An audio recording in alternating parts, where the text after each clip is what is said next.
got to stand up strong, face the truth about themselves, to understand what went wrong. I know we can find a way. I know we can find a way. I know we can find a way to stand up, stand up, stand up. Throughout the world today.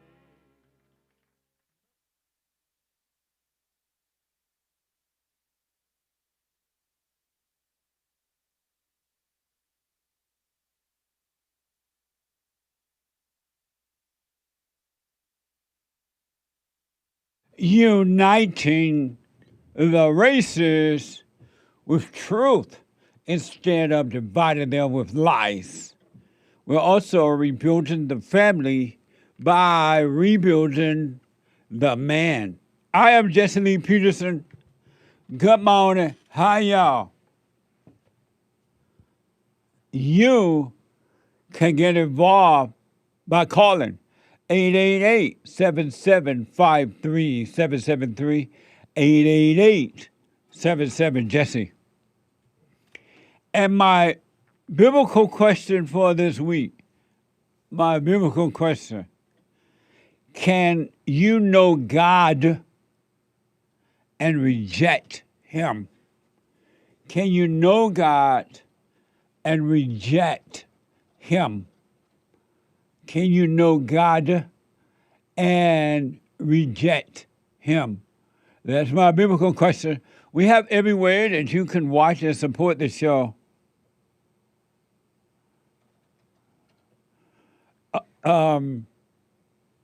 We have every way that you can watch and support the show listed on, I'll read you something, JLP, JesseLeePeterson.com, JesseLeePeterson.com. And if you're out and about and doing whatever it is you're doing, you just got to run around. I understand it, but you would love to still listen to the show as you're out and about doing what you're doing, you can. By calling the listen line on TalkStream Live at 605-615-4131. 605-615-4131. And to donate and have your comments read out loud, go buy me a coffee. Buy me a coffee.com/JLP Talk. Buy me a coffee.com/JLP Talk or Bond JLP Cash App. Bond JLP Cash App. And don't forget to like these videos. Like the videos. Like the video. Thank you all. It's Wednesday again. And the last 2 hours of Wednesday are a manhood hour, rebuilding the family by rebuilding the man. And the first hour of Wednesday, because we love the blacks, is Black Excellence.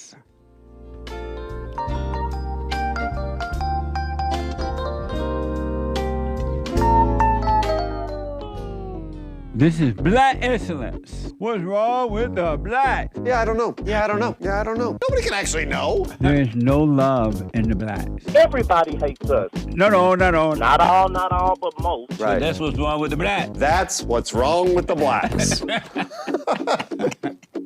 I love the black. Amazing. If you don't love all, you love none. Isn't that amazing? If you don't love all people, all everything, you love none. You don't love your family, you're lying. You don't love your children, you're lying. And Lord, no, we need love in this world. This here old world need love. Amazing, huh? It is a spiritual battle, it's not physical. We wrestle not against flesh and blood. It's not physical. but against spirits inside of you and outside of you, inside of others. This is hell on earth. Earth is not heaven, and man is not God. And that you can depend on and never worry. Couple things that yesterday I brought up this. I asked a question about do you have to know evil in order to know good? Someone said that. I don't know how that came about. I think one of the callers said it. Do you have to know evil in order to know good? And I've heard that before, but yesterday when the caller said it sounded strange to me. For the first time, it sounded strange when that statement was made. And so I still want to throw that out there. Do you have to know evil in order to know good? Very, very, and I've been asking other people since that after show or out and about and in my office here. Another thing that is mind-blowing to me. Yesterday I was talking to a nice lady, very nice lady. It was a fun talk. Christian lady, hard-working lady, apparently in the seam. And I asked, and she's like a real Christian, into Christianity, real heavily. And I asked her if she, I asked, were you a Christian? She said, yeah. She's really into it. And then she went on about Jesus and God and all that good stuff. And then I asked, well, do you have anger? Do you have anger? Yes, she replied, I do have anger. And I'm like, well, how can you have anger and good? How can you have anger and be of God? Well, Jesus was angry. Jesus went into the temple, and Jesus was mad, and Jesus threw out the bad guys, the workmen work and whatever she said. Jesus was mad. And so, yes, I have anger. Anger is fine. Anger is good. And she said it because she quoted the Bible and said, be angry and sin not, which is a contradiction to me. How are you going to be angry and not sin? That doesn't make sense. But apparently it does to some people. How are you going to be angry and sin not? How is that possible, Hake? Well, you said before, let's say you're mad, you get this mad stuff going on. Right. And you just sit in it and tremble. Right, but that's not what these people said. These people said act on it. Jesus acted on it. Oh. You got to act on anger. You need anger as a human emotion. And Jesus was angry, and Jesus acted on his anger. Wow. I can't hear you now. That's assumption, I feel like. Did Jesus ever say that he was angry? I don't believe that Jesus said that he was angry. It was said about him, but he never said it, right? No. Amazing, huh? Right. It is amazing.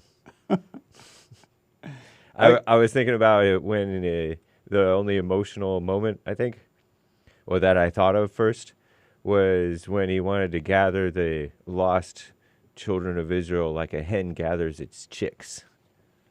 Something like that. But that wasn't really... That wasn't anger. Right. I was looking at your shirt. It looked like a military shirt, like a... It is. Oh, it is? It's a police... I was going to say police/military. Law enforcement. Oh, that's what it is? Yeah, it says relentless. It's it's some pro law enforcement brand. A fan got it for me. It's a nice and shirt, though. I don't know if she was trolling me, but she wrote this whole letter about how I help spread the truth or something like that. But this is kind of the opposite of it in the common meme vernacular. So I don't know if she was trolling me because a gatekeeper won't let it be known about the Jews, for example. That what she said? No, that's not what she said, but that's what everybody else says. What Oh, does that you're mean? wearing your shirt again. You are a gatekeeper. You don't let us tell the truth about the Jews type stuff. That what gatekeeper mean? That's what they mean. Oh. Yeah, gatekeeping is when you kind of, you gatekeep what's allowed on your show type thing. I don't know. That doesn't make sense. Yeah. But so Derek, my producer's telling me Jesus had righteous anger. That doesn't even make sense to me. There's no such thing as righteous anger. Who made up that? Who said Jesus had righteous anger? Where did that come from? Like a father punishing his child out of love. That is so insane. But I understand it makes sense to the lost. It makes sense to the people who are living in the darkness. No such thing as righteous anger, and no such thing as like a father punishing his child with love. Because the one thing about God, and for sure, and without a doubt, he never punishes. God does not punish. In him is only love and no punishment. Zero. And once you overcome anger in you, will be only love and no punishment. Love can't punish. What the?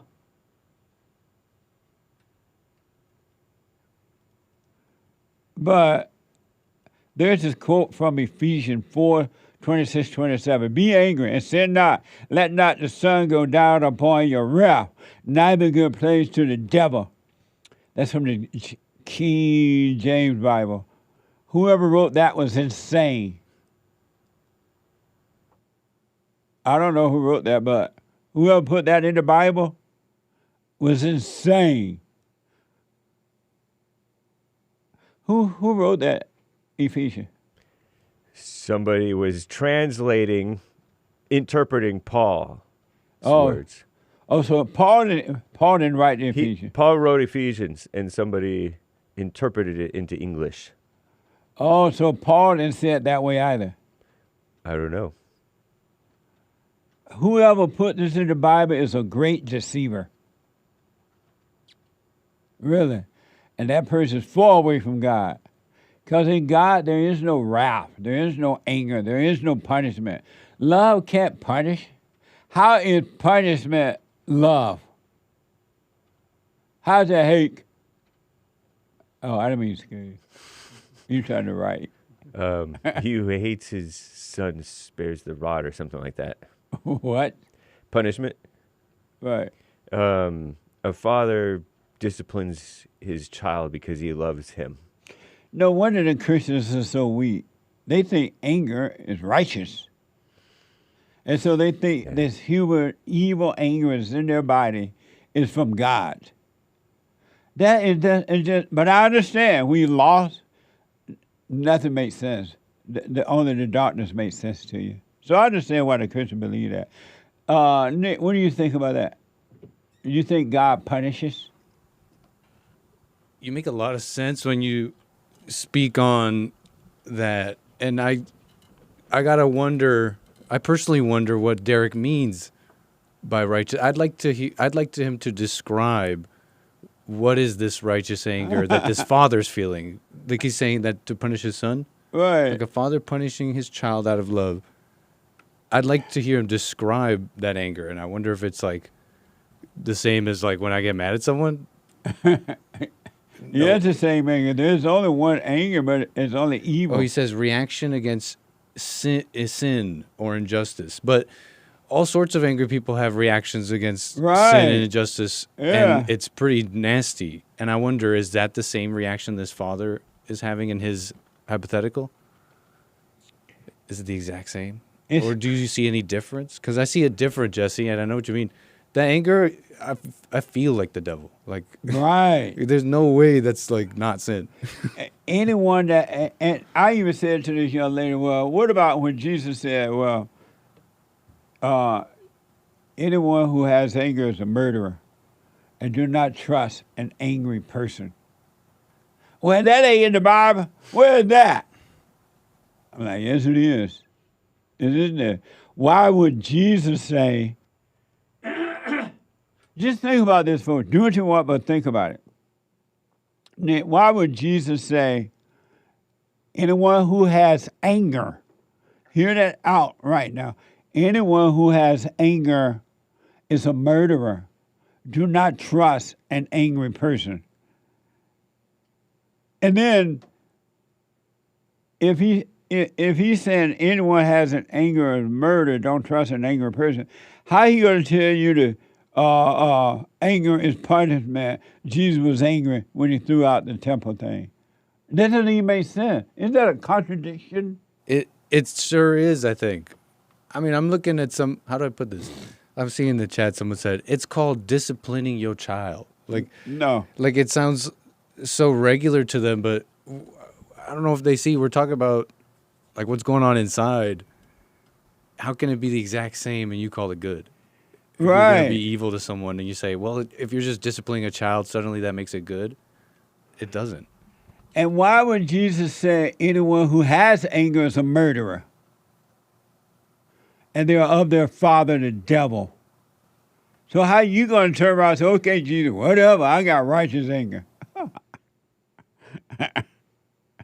And then the people in the darkness make up all kind of excuse. Well, Jesus was of love. Jesus had no sin. What the? Right, and he came to show you how to be that too. Be of love. As your Father is love. Now here is really closest to it than I've ever heard in the Bible from Psalms 4:4. Stand in awe and sin not. Commune with your own heart upon your bed and be still. That's from the King James. So when things come, you're tempted, don't do it. As Hate mentioned earlier, watch those thoughts that's trying to tell you to be angry and judge. Because the sin of anger is judgment. Think about that. Anyone who has anger judges themselves and others. They don't just stand and watch it and let it pass and so they can see that it's of their father, the devil, it's not them. Stand when you're tempted to be angry. Stand and watch it. Be still and don't react. That makes more sense than anything. Another translation in Psalm 4:4 reads, tremble and do not sin. Don't judge. Don't react. Tremble and do not sin. Don't judge and don't react.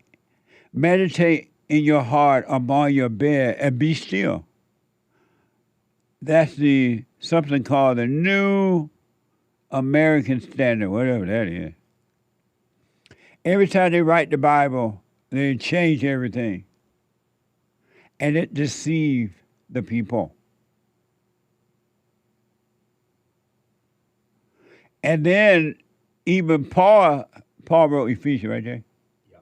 Paul said further down in the Bible, in that same Ephesians 4 chapter, 31, 32, chapter 4, let all bitterness, all and wrath, and anger, and clamor, and evil speaking be put away from you. Put it away. So if it's righteous, and it's normal, and it's love, why would Paul say put it away? Get rid of it. Why, Nick? Because it's evil. I'll rest my case. But I understand the people who think that anger is righteous are the same people who think that Jesus is God.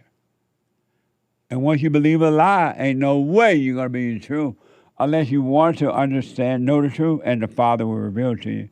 But you can't convince a person that believes the lie what the truth is. That's why you're not supposed to try to convince anyone of anything. They've already believed into the lie. Let all bitterness and wrath and anger and clamor and even speaking be put away from you with all malice.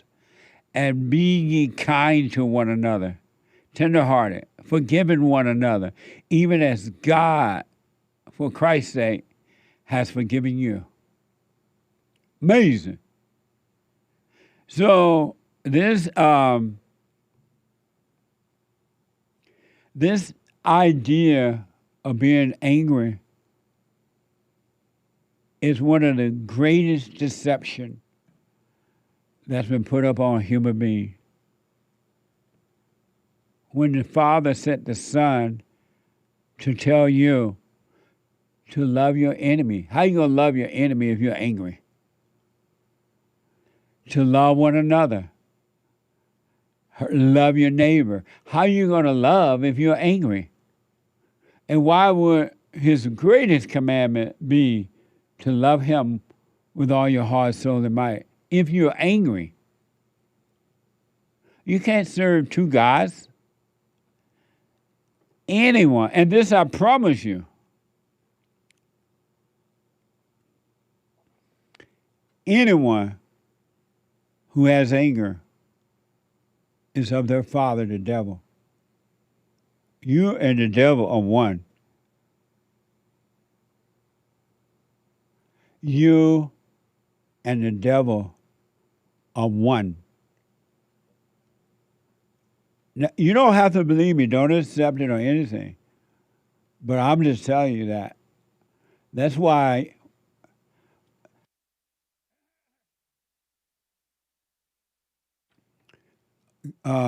Christ came and he told us, so anyone that has anger, you and the devil are one. And that's what you, whether you believe it or not, you don't have to believe it. But you have no love. All you have a head full of intellectual words that you've been lied to about. If anger was righteous and good, why would the Father say, in order to enter into the kingdom of heaven, you must forgive? Because your heart is unforgiving. And unforgiven, which is evil, cannot enter into love. Why would you have to go and forgive before you can enter into the kingdom and the Father forgive you when you forgive others? If anger is righteous, why would the Father have to forgive you? For those men and women who want to overcome anger, which is evil, look how you screw up your life, everyone else's life around you, including your own children if you have children, when you have anger. Do you make your children happy when you're angry at them? Think about that. With your little righteous anger, are you making your children feel love? If you have children. Are you making your friendships closer, bringing them closer? If you have righteous anger. Can an angry person be trusted? Or do they turn on you the moment they disagree with something? Or you don't be nice to them or this or that? Where's the righteousness in that?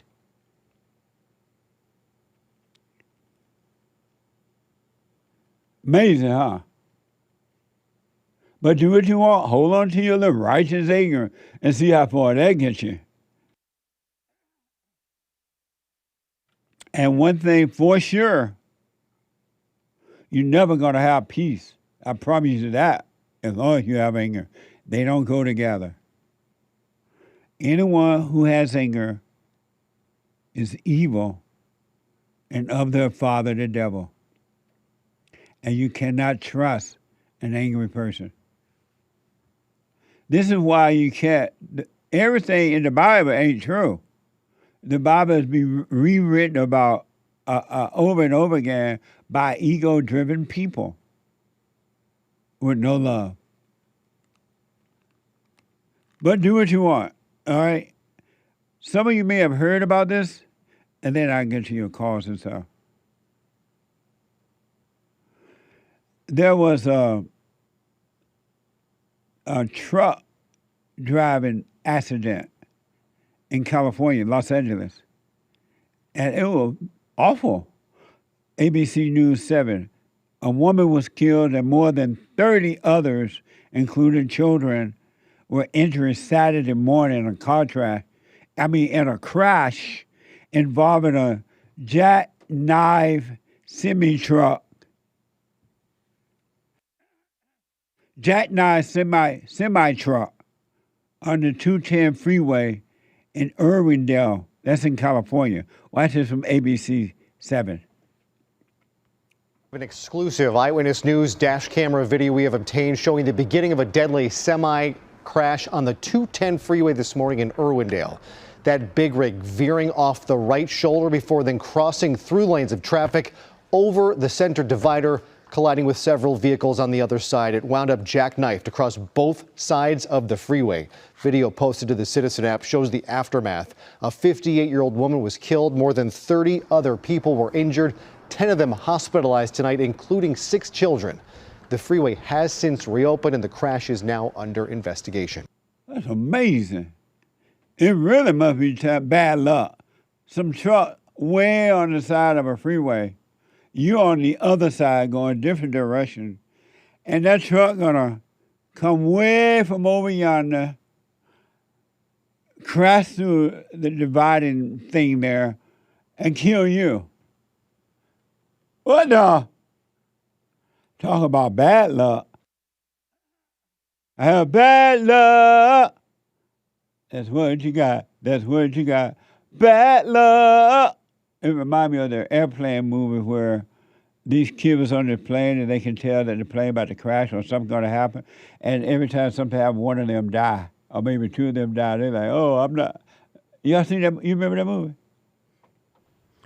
Sounds like a horrific movie. It was. And then this guy that was having these visions, he was like, he can get on there. He says something's going to go wrong.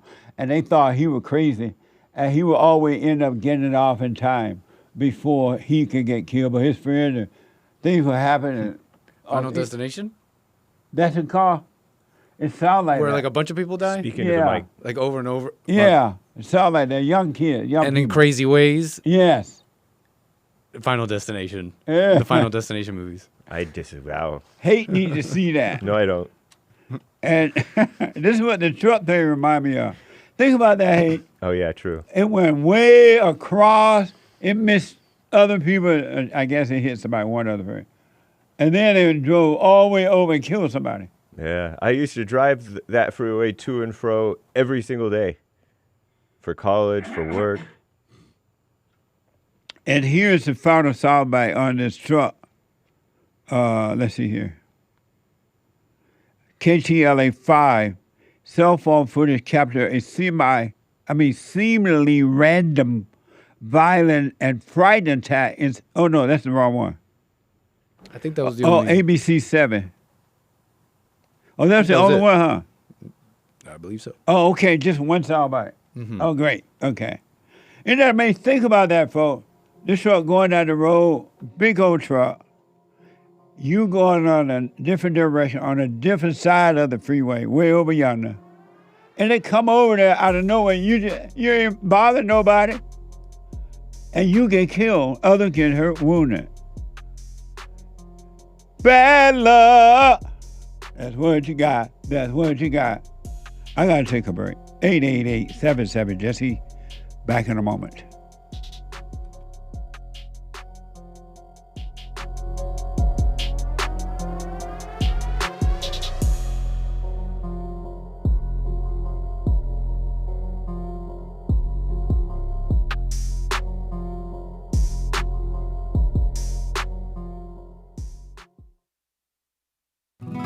I'm 32 years old now, and I've been clinically depressed since I was 17 years old, and ever since I started listening to you a couple of months ago, bro, I don't even need to hear the word depression. I don't even care about that because that's not anything that I identify with anymore. Nice. I'm 100% cured. I'm 100% better because I've been listening to the Jesse Lee Peterson show, and I can't even begin to tell you how much I appreciate you. And I just can't even, begin to tell you how much I really appreciate the things that you're doing for young men. Young men need to hear this, and young men need to know this message that you're delivering because it's important. It's vital to their lives, Jesse. I just wanted to let you know that, man. That's amazing. I mean, you made my day, man. When I hear one soul has returned to the Father, it's like 1,000. It's better than silver and gold. So God bless you, man.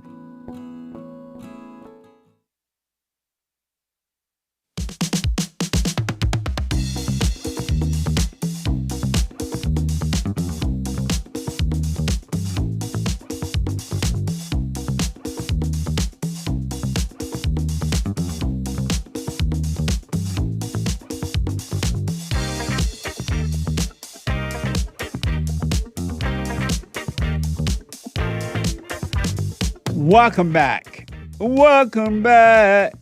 Welcome back, Carter. A couple of quick announcements. It's the summertime, and the living is easy. People are vacationing and all that, and some of you are forgetting to make a donation to the work here because you're traveling. You're like, oh, I forgot. Sorry. We need you to make a donation, all right? We still have to do the show, pay bills, and get things done. So I'm asking you to go to JLPeterson.com. JLPtalk.com. JLPtalk.com and make a donation right now. And don't forget to do it while you're away. All right? If you want to mail it in, you can by making a check or money order out to Bond and send it to Bond at P.O. Box 350. Bond 35090, LA, California, 90035. And if you miss that address, you can find it at JesseLeePeterson.com/show. But you can also make a donation by calling the office, 800-411-BOND, 800-411-2663. Or scan the QR code. Scan the QR code, all right? And so be sure to make a donation. Help us to help others as you're being helped. And I appreciate it. Thank you. So, a couple of announcements. At 9 a.m., the Hake Report is coming up. The Hake, H-A-K-E, report.com. From 9 to 11. The guy with the good hair, and he ain't afraid of no ghosts. And after the Hake Report, the American Anchor Baby. The American Anchor Baby. He ain't afraid of no ice. Ice, ice, baby. When he's riding down the road and he see the ice people, he even yell out the window, ice, ice, ice, baby. And he is a Anchor Baby. What from 11 to 1. And at 2 p.m., Billy on Punchy TV. Don't mess with Bill. At 2 p.m., a live episode today. And Billy is on fire. So you can check him out, call him, super chat him, whatever, at 2 p.m. And last but not least for now, brand new episode of The Fallen State.tv. I had a very, very, very interesting discussion with Z. Cone Sanchez. C-O-H-E-N, Cone, right? Cone Sanchez. And she is a Democratic strategist, founder of the Un-F America.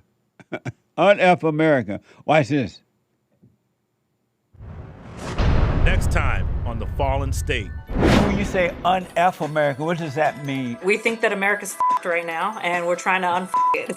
What the? Trump has been in for 18 months, and it's been an absolute disaster every step of the way. What is right-wing extremism? I think that they want to take over every seat, fully rule Congress with Christian nationalists. I think that's their end goal. July is White History Month. Did you know that? Oh my God. Amazing, huh? At Friday at 11 a.m. You're gonna love it. Really, really gonna enjoy it. It's amazing. And you can support the Fallen State by becoming a member there on the YouTube channel or JustLeePeterson.locals.com. I do appreciate it. Don't forget to like these videos. Nick, what were you saying about anger again? When? I thought it was a very good point.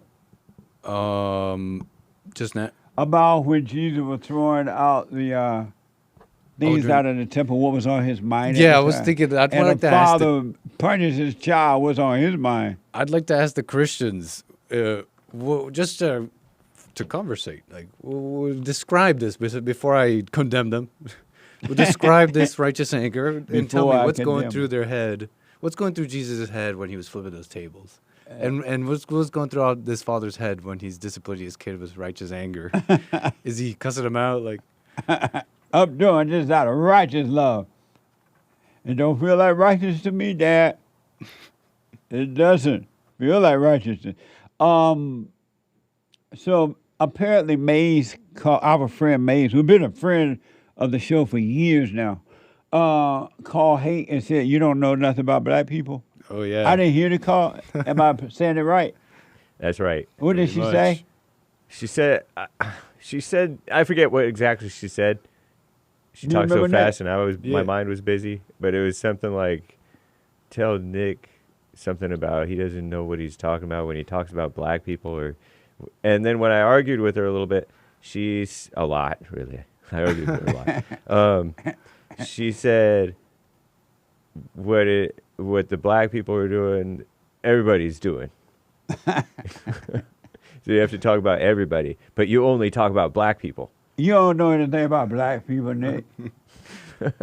How you gonna talk about black people? My uncle's black. Your uncle's black? My granddaddy black. I got black friends. I got a black family. Derek's my brother. And Derek's black. I know black people. No, at least on the outside, not on the inside. That's for sure. That's for sure. So yeah, it was about that 1-year-old. I mean, I just don't. How does anybody get running from driving at cops with a 1-year-old? I know. What? If that's true, this woman. Everybody protesting. And the people protesting and supporting it. We did this story Not about. everybody's doing that. Did you do that story where, according to a report, this lady stole something from Walmart?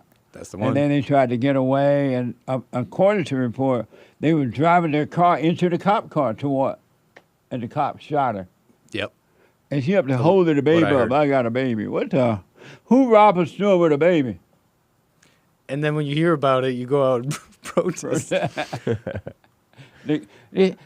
Ain't nothing wrong with stealing some baby wipes or diaper or something. Something like that. I don't know exactly how to say it. What a mess. So May said, you don't know nothing about black people? And I sat down. So hopefully May will call you and yell at you today. And call him May and correct him. Yes, she'll do it, between love. 11 to 1. Amazing. So what? I love you, Maze. Shout out to Maze.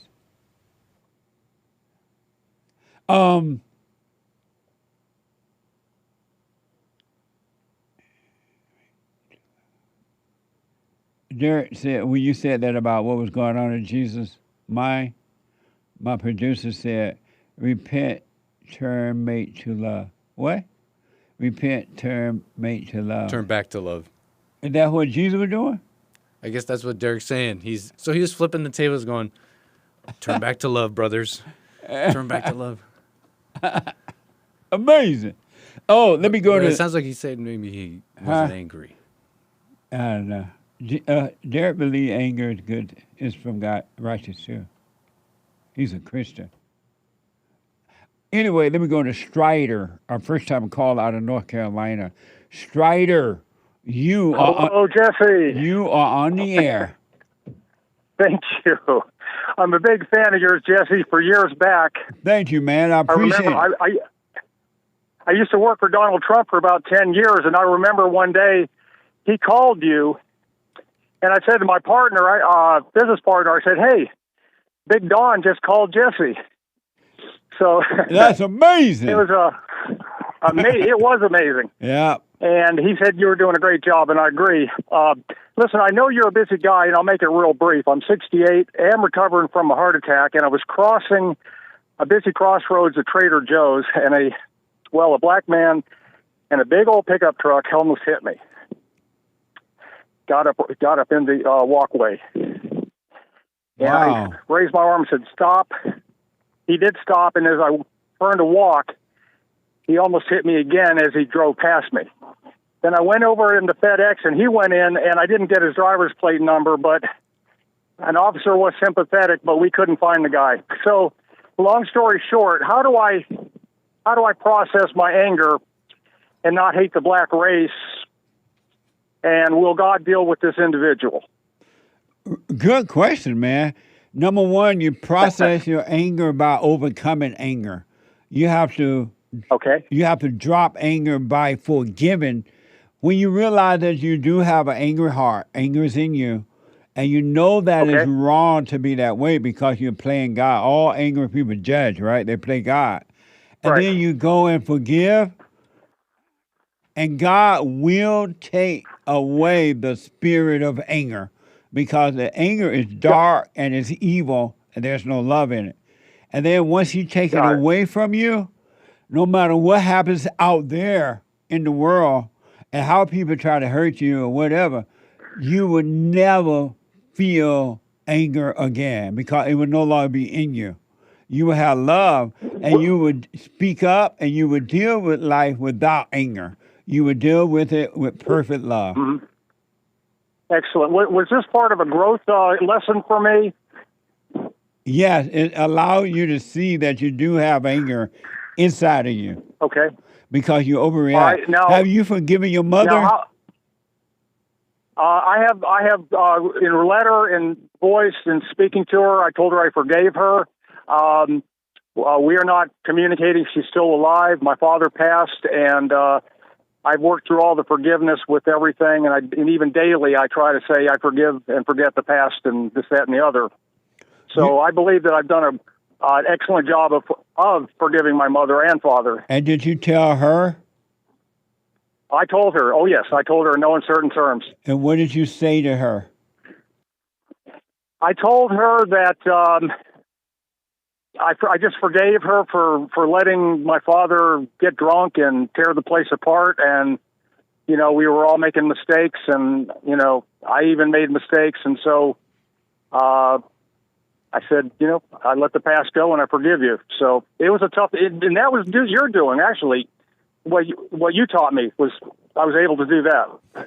And so all you got to do now, you never have to say to yourself, I forgive again and I forgive. Stop saying that. Mm-hmm. Because when you're saying, I forgive, all you're doing is creating another false you, another false identity. And that's the devil telling you, you need to forgive every day. You need to forgive. What's going to happen, Strider, your nature is changing from that evil human nature, which is of the devil, to God's nature, which is of love. And you and God will become one when you forgive in your heart. Excellent. Good. In other words, let's not keep nailing Jesus to the cross. Right. Absolutely. Are you doing the silent prayer? I have a silent prayer. Yes, absolutely. Are you doing it every morning, every night? I'm going to do it every morning and every night. I do not do it twice a day. I apologize. No, don't apologize. I'll get back. How will God help you when you keep going into the darkness of your imagination because you can't see? How will He help you if you don't stay present with Him? Got it.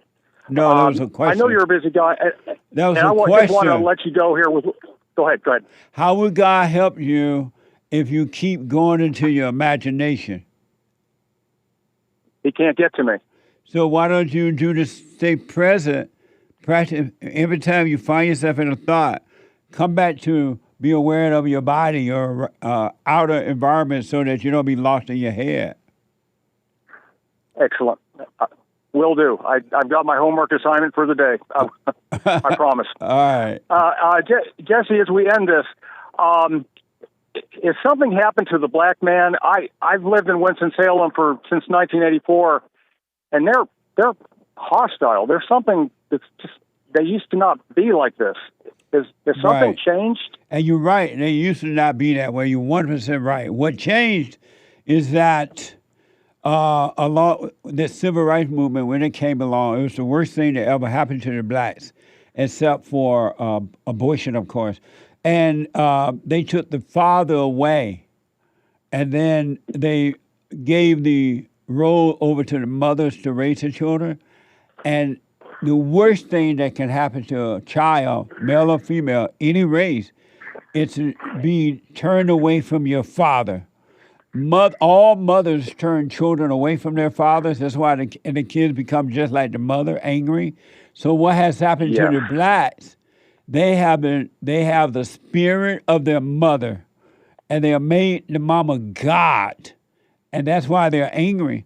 And then they go out into the world, and they have these liars telling them that it's the white man, it's the white man's fault, it's slavery fault, it's this and that. And so the blacks, and then they don't look at themselves and realize they can overcome it. Then they see a 68-year-old white boy recovering from a heart attack, and I'm like an easy target, and say, "Hey, let's dump on the white boy." It's in their eyes, you are the enemy. Got it. Last thing, and I promise I'm going to let you go. You're a wonderful guy. I love your show. How do I not let this angst towards this black man spill over into the other blacks that really aren't? They're trying. Maybe they are Christians. Maybe they are listening to your show. So how do I avoid spreading my dislike for one person into the whole race? Stay with the silent prayer so you can see the devil tempting you to accuse all black people being the same way. The devil tell you that they are, and you'll believe in the lie of the thought. So when the thoughts come, let them be aware of them. Don't do anything about it, but be aware. Don't react. Don't call it you. Just see that the devil's telling you there go another black. All blacks are mean like that. All blacks are racist. All blacks are evil. Let that thought pass, and you will be able to see the ones who are not of evil and the ones who are of evil. It'll be clear to you. Indeed. But you got to resist. You got to resist the thoughts. All thoughts are all lies all the time. Indeed. Amazing. Amazing. Amazing. Have a great day. We'll see you on the other side. All right. Take care. Call me again before you go over there. Bye. Bye-bye. Bye. Call me before you go to the other side. Amazing. Let me go to Josh out of Georgia. Georgia on my mind. Hey. Hey, Josh. Hey, man. I was calling to answer that biblical question, sir. Can you know God and reject him?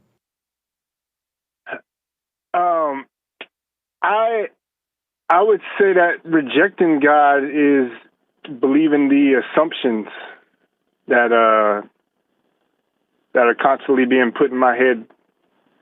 So I don't know God, and to answer this question would be like an assumption, you know.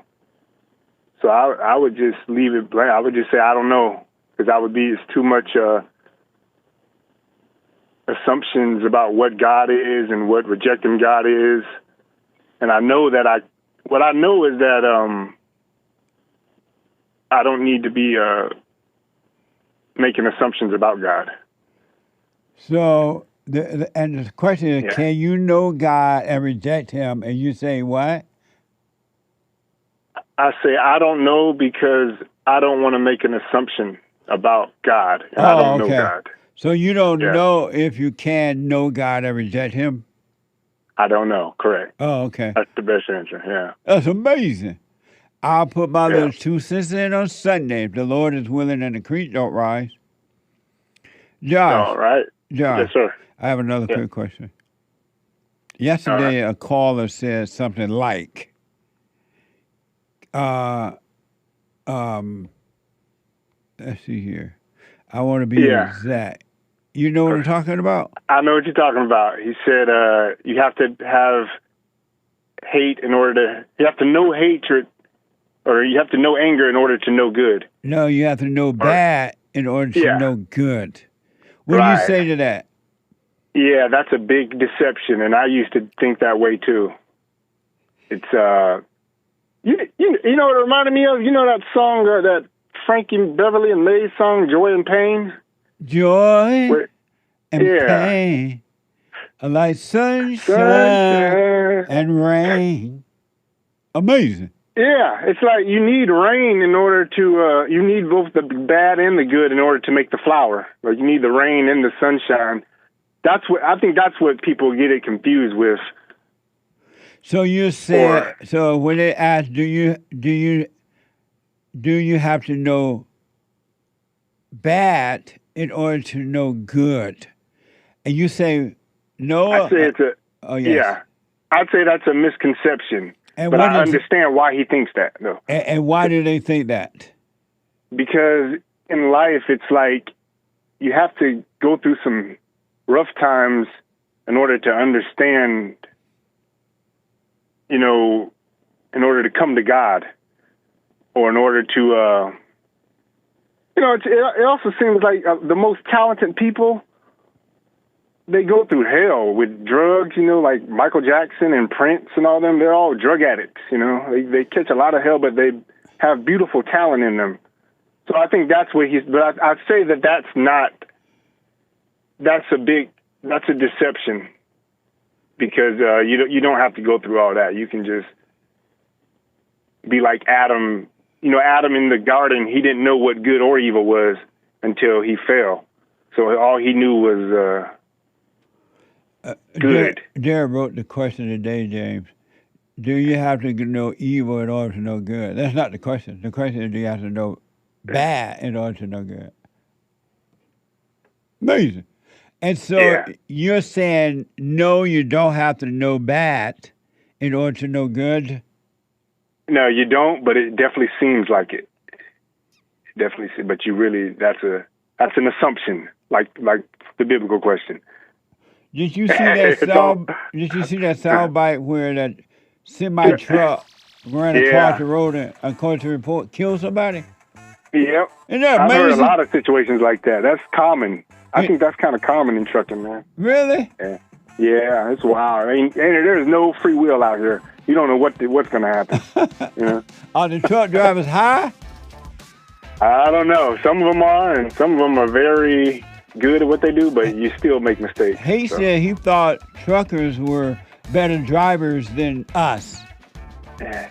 Some of them are. Some of them aren't. Nowadays, ain't no telling. Especially illegal with no license. You're right. Thank you, Josh. I'll put my 2 cents on Sunday. I got to take a break. All right. Thank you, man. I appreciate it. Bye-bye. Bye now. Yes, sir. Bye-bye. I got to take a break, folks. Hate news is coming right now. 2 more hours to go. Back in a moment. Now, I totally disagree with the way things are going, but you can't be angry because that's what the enemy wants. He wants to control you. They do things to make you mad so they can control you. It's like being married, and the wife would do things to make you mad, or she'll do things to make you feel good. And men do that to women too when they want something from the woman, especially sex. They'll make her feel good, or they'll make her angry. And the woman's gonna have to say, you don't want to be angry. You want to speak up. You want to disagree with what's going on. It's wrong, but do not be angry. Then you won't have fear. You won't have doubt. You won't have worries. You'll be able to see, but you got to stay away from anger. That's why you must forgive your mothers and your fathers so that you can overcome the spirit of anger. It's a spirit and it's wicked. Nothing good in anger because it has no love, folks. You need love to defeat evil. And love is not a weakness. It's a strength. It's from God. It's His nature.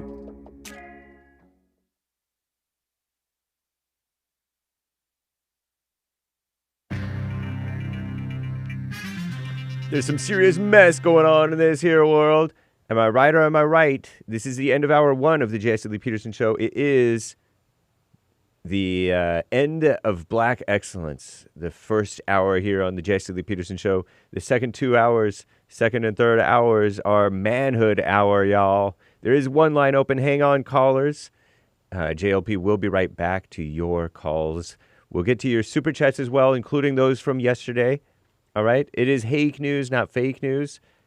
President Donald J. Trump's ties, according to CNN, to aviation stretch back decades, including a brief stint running his own airline. Did you know? In the 1980s. Now he's taking a hands-on role in redesigning Air Force One, the crown jewel of the presidential fleet. Shout out.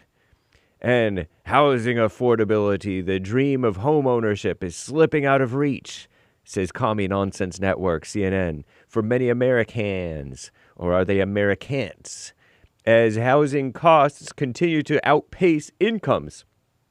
But relief may be on the way, right? Congress this week passed the largest housing so-called affordability bill. I'm not sure I like the sound of that, but I don't know. In a generation, designed to increase the number of homes on the market and remove some of the hurdles that have made many of them so expensive. I heard that one of those things is preventing big old companies like BlackRock or whatever from buying up all the homes.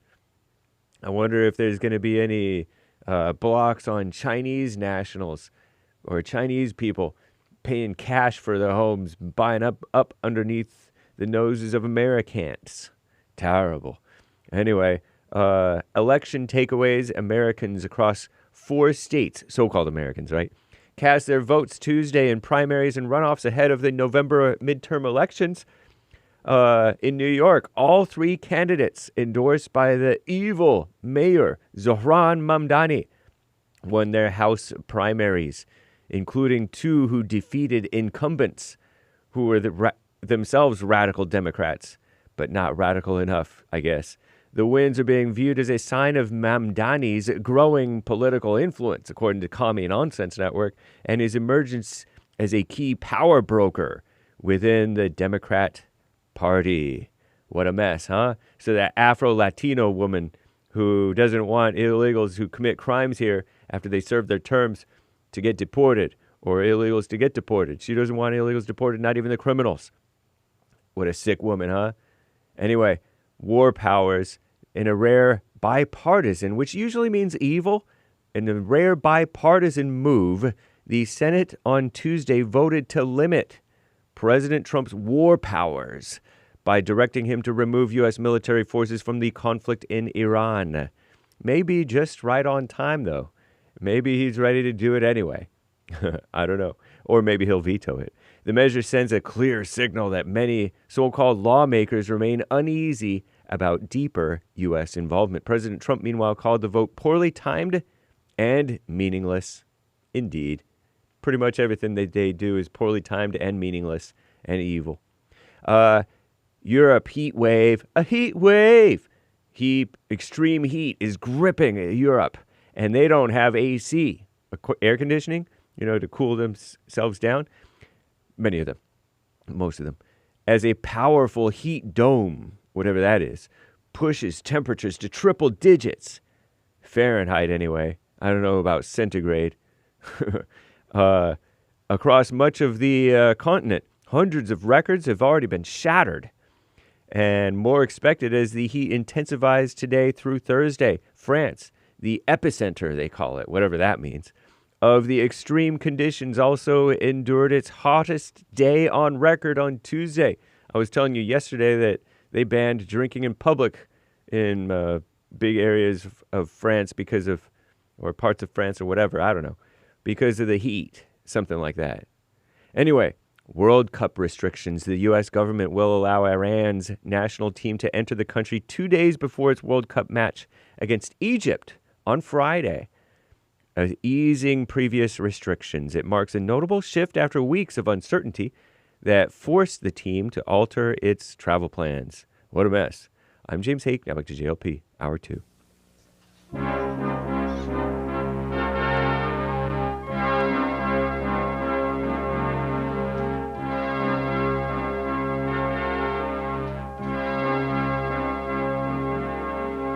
Somewhere in the world today, men have got to stand up strong, think the truth about themselves, to understand what went wrong.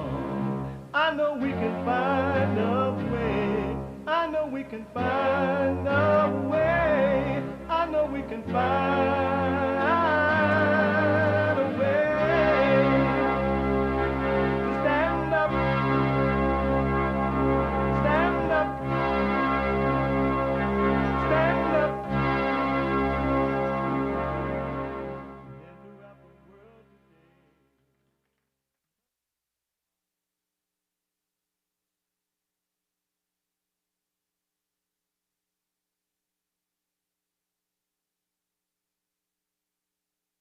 Uniting the racists with truth instead of dividing them with lies. We're also rebuilding the family by rebuilding the man. I am Jesse Lee Peterson.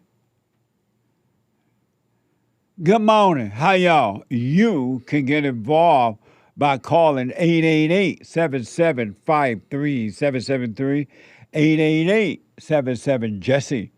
And my biblical question for this week: how can you know God? No, can you know God and reject him? Can you know God and reject him? That is the biblical question. We have every way that you can watch and support the show listed on jesseleepeterson.com/show, jesseleepeterson.com/show. And if you're running around, you got to run around this morning. We're on different time zones, so different strokes for different folks. So you can podcast and still listen as it is happening on your phone by calling the listen line on TalkStream Live at 605-615-4131. 605-615-4131. And to donate and have your comments read out loud, go to Buy Me a Coffee. buymeacoffee.com/JLP Talk. buymeacoffee.com/JLP Talk or Bond JLP Cash App. Bond JLP Cash App. It's Wednesday, and every second and third hour Wednesday now is rebuilding the family by rebuilding the man. Manhood Hour. What is a man? What is a man? It's an adult human male. Manhood. Hillary or President Trump? I voted for Hillary Clinton.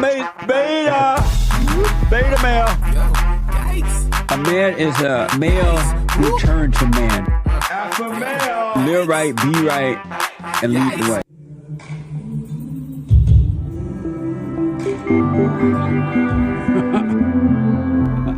That one's called anger. Authorities say the adults, now identified by the family's lawyer as the boy's mother and her friend, tried to get away, driving toward and nearly hitting an officer. She got anger, you know that anger. And did you feel that? A socialist earthquake overnight as three Zohran Mamdani-backed challengers win their Democrat primaries and drag their party even further to the left. All that anger. One word to describe your next chapter. One word. Fun. Me. What a mess. What a mess. A spiritual battle. I wanted to mention that in New York last night they had the Democratic primary. And according to the report, the anchorman put that video together, by the way. According to the report, the socialists won over the Democrat. So you had so-called moderate, I guess, are they called moderate Democrats? What You kind could barely call some of those guys moderate. One of them was a progressive, so-called himself. Oh, who got replaced. And so the so-called, what do you call them again that won? Socialists. Socialists, yeah. Democrats. But I thought to myself, you're such a lucky guy to have a girl like her. It's truly a dream come true. But the one thing I noticed is that they were supported by Mamdani, a socialist Muslim. And so, and I believe, I could be wrong, but it looked like all three of the people who won, the two female and the guy, they're about free Palestine and all that kind of stuff. And I'm thinking,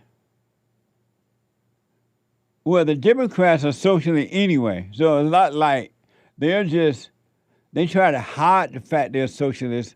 So, but when they vote and they bring in all these different programs, they show that they are socialists already. But I'm thinking about how in our country, in my country, all these Allah Abba people, these so-called, these females and others are running our government. They're like being voted into the government of America. And I'm seeing the danger in that. And I'm thinking, it's just unfortunate that the American people don't see that exactly what happened in Europe is happening here. America is being taken down. And you're voting in your enemy. It has been known for a long time, that the Allah Abba religion, Muslim religion, hate the Christians. And their whole mission in life is to conquer the whole world by any means necessary, to befriend them, to smile, to pretend to be one of them, to care, deceive them in order to get in and destroy the infidels, the Christians and the Jews. They hate you not because of your color or what you have or don't have, but because of your religion. This is a religious war, and the Muslims are winning. Look what happened in Europe. They took over Europe. And now they have areas where Europeans, the citizens, can't even go into. And then the white representatives in the government go along with the Allah Abba people because they wanted the vote. And in the meantime, white women are being raped and robbed and killed and all kind of stuff. Men are being killed. The same thing is happening here. Why don't y'all see that? Mamdani is smiling, but Mamdani is not your friend. He's smiling because he's winning. He's getting in to destroy the Christians. Conquer America. You are going to regret this if you don't already regret it. You voted in 3 people yesterday in New York, and they're talking about free Palestine. They hate Israel, and they hate Israel not because of anything but their religion. They see Israel as the little Satan, and they see America as the big Satan. And they got you fighting with Israel now. Because they said something about money or something. America giving Israel all the money. America is not giving Israel all this money. But it's so wickedly clever how they're doing it. And then they're voting in these females who already hate men to the core. And these females, free Palestine, vote for me, I'm going to give you free stuff, I'm going to do this, I'm going to take care of your mama. America, what's wrong with you? You're blind and can't see. It's bad enough they have convinced you to fight with one another based on color, black and white fighting one another. Now they're convincing you to fight with the Jews. While you're fighting them, they're taking over your country. They don't care about you. They don't care about the blacks or anyone. They care about their religion. And from the moment they pop out of their mama's womb, it's about conquer. You can deceive. And it's happening right in front of your eyes, right here in America, and you don't see it. The Palestinian people don't love you. At least the rulers of Palestine don't care about you at all. I can't believe that. I understand Joe Biden and the Father Messiah Barack allowed these people to come in, but these people are here now through the back door, and they ain't playing. And you're putting these women in government. That's what they did in Europe. I interviewed a goth guy. What was his name? Jake Munro. I interviewed Jake Munro on the Fallen State the other day, Tuesday, and it's coming up soon. He explained it so clearly it made you blow your mind. And exactly what's happening in America happened in Europe already. And the people don't see it. Or they see it and they're afraid to do anything about it.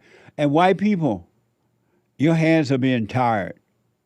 They ain't going to keep you from functioning at all. Ask the whites in Europe.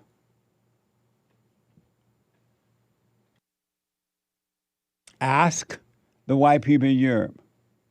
White people can't stand up at all in their country. And they're at a point now, they're afraid because they may be locked up. And if they're locked up, they're going to lose the little that they have. You're truly between a rock and a hard place. And that's happening to the whites right here in America. It's happening to the American citizens, period. But they pretend to be on the black people's side and the Mexicans and people of color. But they're lying about that.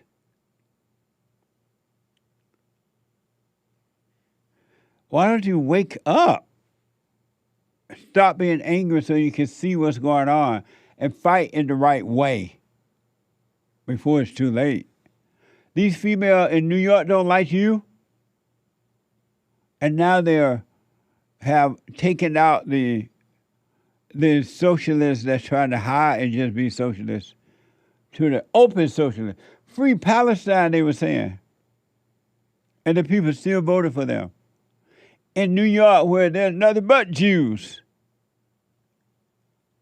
There was a report, and I may not mention exactly how it happened, so I apologize.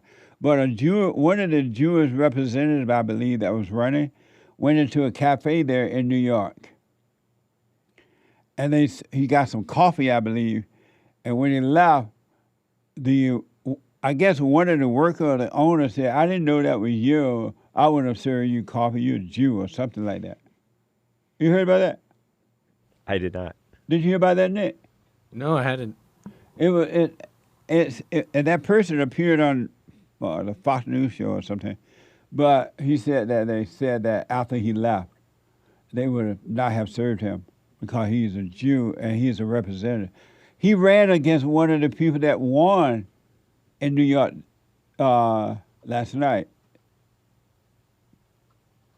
And he's a Democrat, a Jew Democrat. But America, you better wake up and smell the coffee before it's too late. You better ask Democratic Representative Dan Goldman. Derek is telling me. Yeah, I see that story too. NBC News. You see it?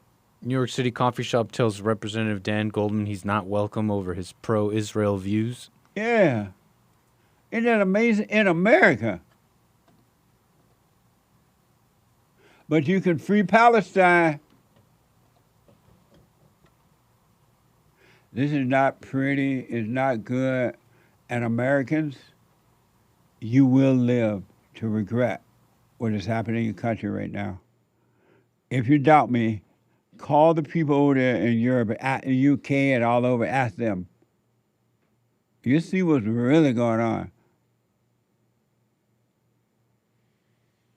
It is not pretty. It is not good. And you've suffered already with this race thing they have created between the blacks and the whites.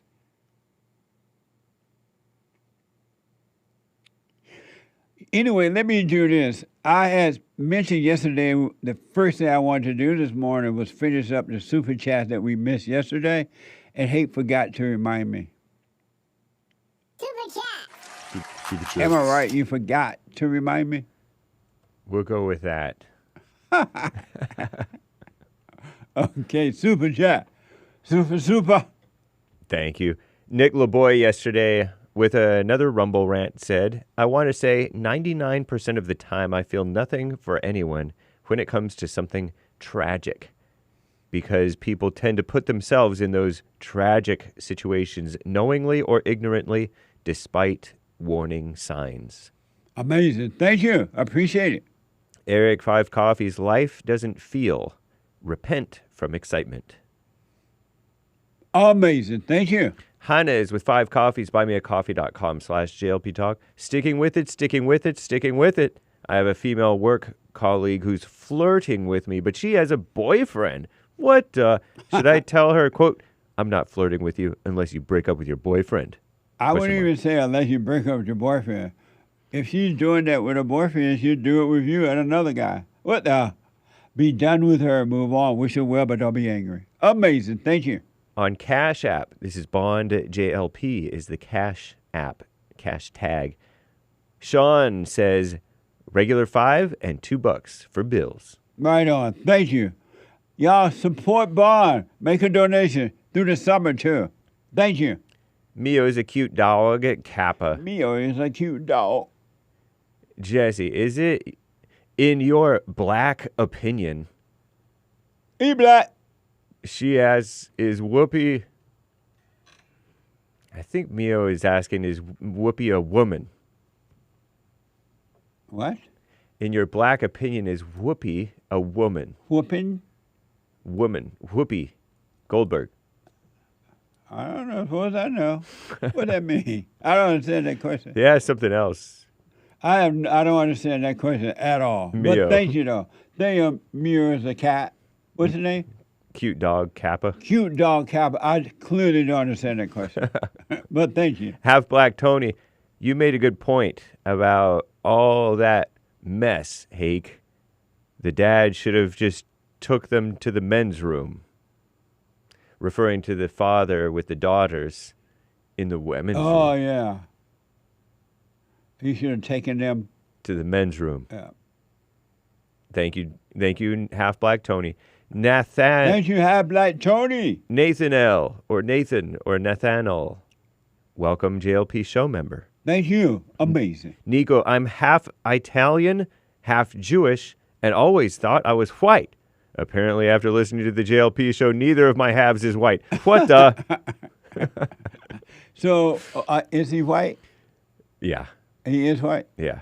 But he thought he was what? He thought he was white all this time. But why he think he's not now? Because after listening to the JLP show, there's a lot of counter signaling to whether Italians are really white and whether Jews are normal white. Oh, and he's half Italian, half Jewish. Did you tell me Italians are not white or that they are white? I have told you both. That they're things. not white. I have contradicted myself and said, no, they're not normal white, or they're not white, but they are white. Yeah, you white. Yeah, you're white, Nico. Nico, you okay? You white. Yeah. Everybody want to be white, except baby Jessica's daddy. Amazing. Thank you. White enough to be hated. That's for sure. Bree K, 10 coffees. Good morning, Jesse. Sorry, I forgot to do my daily donation yesterday, so I added it with today's. Hope you and the crew have a wonderful Wednesday. Thank you for everything you do. Thanks, hands and heart emoji. Thank you. I appreciate that. And I'm told that I need to remind the people, so thank you for your donation. Thank you. Gregatron, Jesse, I have an important question for you. It's life and death. Are you ready? Yesterday I went to work. I saw a father wearing a weighted vest while pushing a baby stroller. The wife was not with him and the baby. It was just him and his baby. Is he beta? Is he a beta for taking his baby with him while exercising with his stroller? Asks Gregatron. It is beta for men to push babies in strollers, that's for sure. It's totally beta. But men have changed now, and they let the woman rule, and so they do the woman's job, and the woman do their job, and it's a mess. But yeah, it is beta, that's for sure. What the? Thank you. A man normally, if he can't let the baby walk, he'll leave the baby at home and let the mama take it on a stroller. Amazing. Yeah, beta. Thank you. Very nice. Thank you, Gregatron. Seeker, 5 coffees. I recently chose not to attend a family member's funeral. My father was very upset with me. I understand why. This went against a lot of his assumptions and expectations, but I simply didn't want to go. I see funerals as somewhat ridiculous affairs. I cannot currently think of one good reason to attend them, but many reasons not to. What are your thoughts on funerals and my behavior? Let the dead bury the dead. Absolutely. Amazing. Thank you. Cheddar Bob, just a heads up, the JLP Talk member channel is only available in Italy.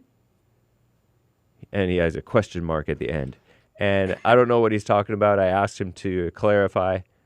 But everything appears to be working fine on our end. But I could be wrong.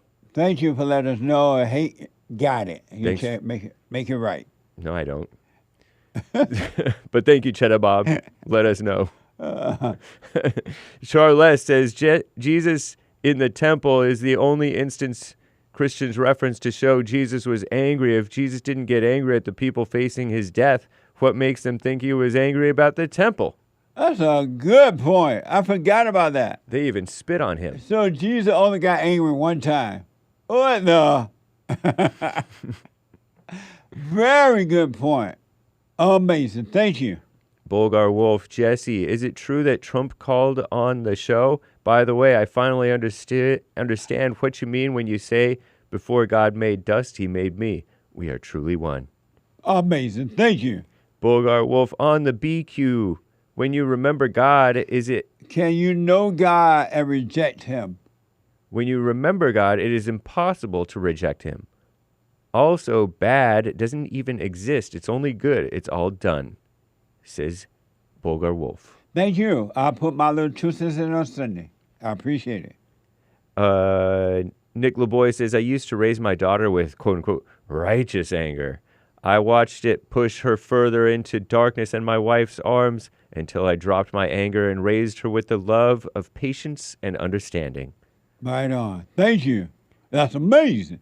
Games for Rec gifted the can on pills, and Aries won 355 gold pills. Thank you, guys. Right on. Thank you. Pastor Chatelet. So a female cop shoots a Jewish rabbi outside a dirty video office in Canada while hiding from a Marxist gunman who killed an immigrant officer named Muhammad. Amazing. I love Clown World. Honk, honk, says Pastor Chatelet. Is that something that really happened? Well, some of the details may be inexact or untrue after all, but that was what right-wing media was kind of reporting and other stuff. That what? That in Canada, this female officer shot a Jewish man who was misidentified as a rabbi, according to AI. I looked into it. Outside, I guess, a pornography office or something in Canada, while this woman cop was hiding from a Marxist gunman. He was kind of anti-capitalist and anti-this, anti-that. He was anti a lot of different interesting things. Who killed an immigrant officer named Muhammad. Her partner, the female officer's partner, died, got shot and killed by the gunman. Oh. According to this Canada story that Anchor Baby was reporting on. I don't know if you've covered it yet. No, I've not heard. Right now, I don't remember hearing it until right now about it. Okay. Yeah, it happened up in Montreal, I believe. Amazing. Thank you. Yeah, it was. I wasn't aware of that, Pastor Chatelaine. People are calling him an incel. Calling who the incel? The guy who committed the attack, I believe he was identified as Seth Scott Hatfield, the suspect. Mm-hmm. And it's unconfirmed, although it looked, according to what I heard from Anchor Baby off air, it looked like the female officer did shoot the bystander who was trying to get other people to safety, and then he was maybe running towards her. She turned and seemed to shoot him. Really? But it was maybe crossfire. We don't know. They're investigating. Did he survive? No, he got killed. The Jewish man? Mm-hmm. The Jewish man got killed by the officer, according to the Seemingly. Really? Yep. They're investigating and confirming the details, but... What a mess! Yeah. Thank you. I wasn't aware of that. 68-year-old Michael Moshe Mizrahi. But he was misidentified as a rabbi, according to the community. Oh, okay. Amazing. Yeah. Okay, so thank you, Pastor Chatelain, for the thank you. Info. Amazing. That's amazing. Which may be false, but I don't know. All right. I don't know either. Very nice. And let me just double check over on the current YouTube supers. Half Black Tony says, can I say this word? Dang. Punchy. I didn't know you could sing like that. Shout out. That boy know he can sing. Santiago. Amazing. Thank you. Santino. Jesse, I know it is not Country and Western Tuesday, but could you play Pete's song? It's so amazing. It is an amazing song. We'll look into it. Let's see as we move forward today. Jim in Alaska has been a member for 5 months. Thank you, sir. Jim. Thank you, Jim. I appreciate you, Jim. Thank you. Mondo Bizarro. Welcome, JLP show member. Right on. Thank you. Very nice.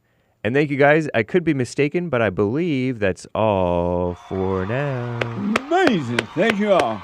Oh, no, there is one more. Nick LeBoy says New York has 724,475 Muslims. 95% aren't natural-born citizens per him. Or a uniparty allows them to vote, so you have Muslims electing Muslims and traitorous, seditious sympathizers. Repeat that. 750,000 Muslims, roughly. In New York. 95% are not natural-born citizens, per Nick LeBoy. I haven't looked into this. Our uniparty allows them to vote, meaning the Democrats and rhinos. So you have Muslims electing Muslims and traitorous, seditious sympathizers. You know what's really bad about this, and it's not a good thing that Muslims are getting into our government, and is look at what happened to Detroit already. There are portions of Detroit where the Muslims have taken over, and it is not pretty. Really. And then you got Ilian, whatever her name is. Look what's happened as a result. Another Muslim in our government and in our country. Y'all need to pay attention to what's truly going, not what the media says, but what's truly happening in Europe. It's the exact same thing that is taking over America. Okay, I warn you. Just like I warned white people 30-something years ago, y'all need to start speaking up. It's only going to get worse if you don't. Look what happened. Amazing. Gregatron, yesterday when those people were saying justice for baby so-and-so, the baby who was shot because the mom was running from police, yeah, I was saying justice for baby Jessica's daddy. That's right. Everybody get justice but baby Jessica's daddy. What the? Amazing. Thank you. And thank you, guys. That's all for now. Amazing. Quick break, and I'll be back in a moment.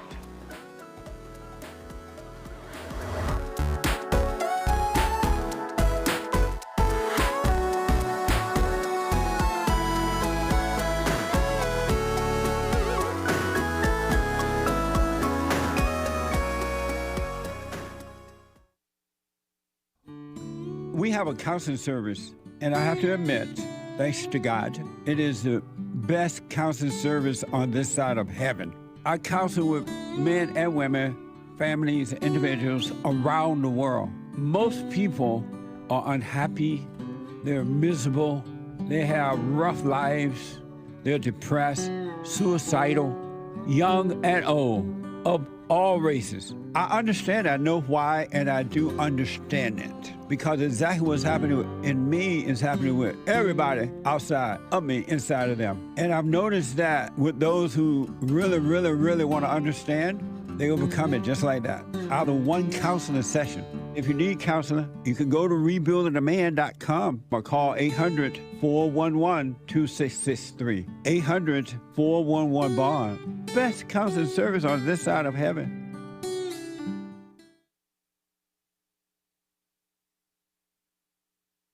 Now, I totally disagree with the way things are going, but you can't be angry because that's what the enemy wants. He wants to control you. They do things to make you mad so they can control you. It's like being married, and the wife would do things to make you mad, or she'll do things to make you feel good. And men do that to women too when they want something from the woman, especially sex. They'll make her feel good, or they'll make her angry. And the woman's gonna have to say, you don't wanna be angry. You wanna speak up, you wanna disagree with what's going on, it's wrong, but do not be angry. Then you won't have fear, you won't have doubt, you won't have worries, you'll be able to see, but you gotta stay away from anger. That's why you must forgive your mothers and your fathers so that you can overcome the spirit of anger. It's a spirit and it's wicked. Nothing good in anger because it has no love, folks. You need love to defeat evil. And love is not a weakness. It's a strength. It's from God. It's His nature.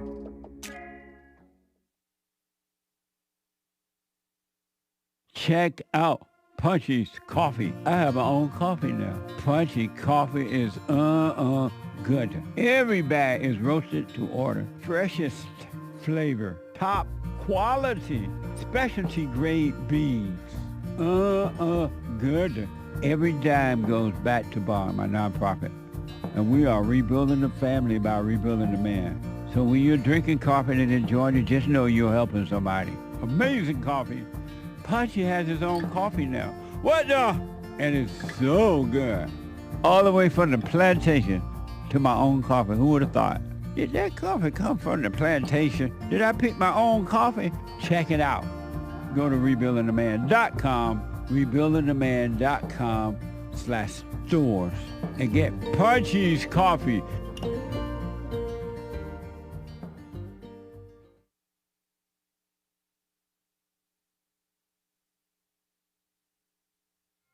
Hi, I'm Jesse Lee Peterson. 2026 marks 250 years of America, and they have put my face on this beautiful silver coin to commemorate.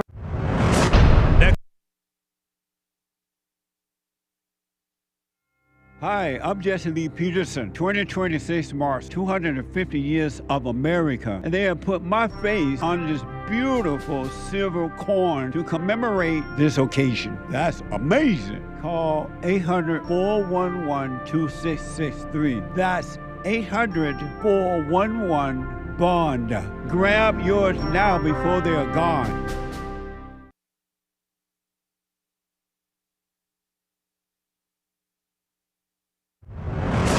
Next time on The Fallen State. When you say un-F America, what does that mean? We think that America's f***ed right now, and we're trying to un-f*** it.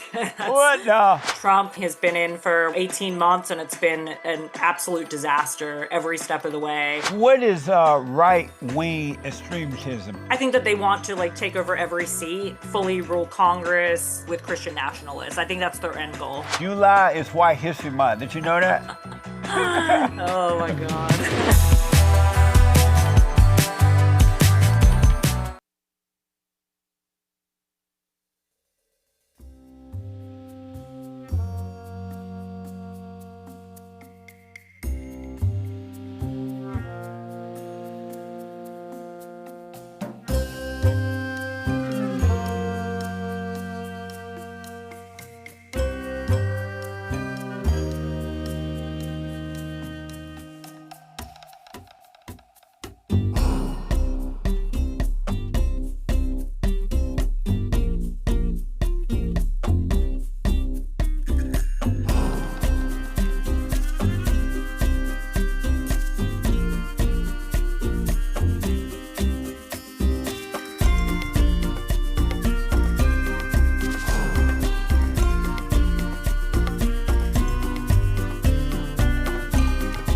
As you know, this is the Jesse Lee Peterson Show. Pardon the long break.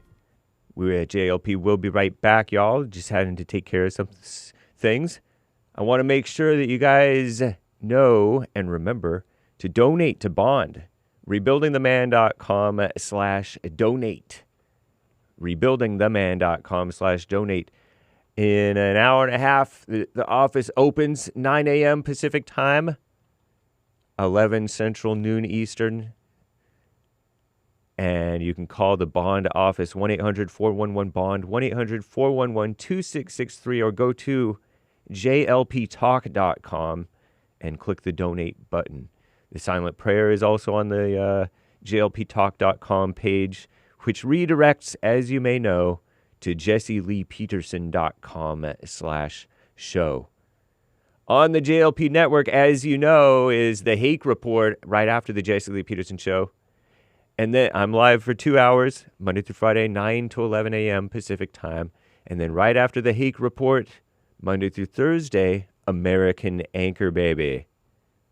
Flying high on energy given to him by God, not by pot. And American Anchor Baby on YouTube and Rumble. Check it out. You saw the Fallen State preview for this Friday, the Fallen State, with that woman who wants to bleep America. Whatever. Shout out. It seems that the more you try to unbleep, the more you bleep. Terrible. Don't do that. And then, of course, today, 2 p.m. Pacific time, Punchy TV. It is excellent. It is ever improving. It is awesome.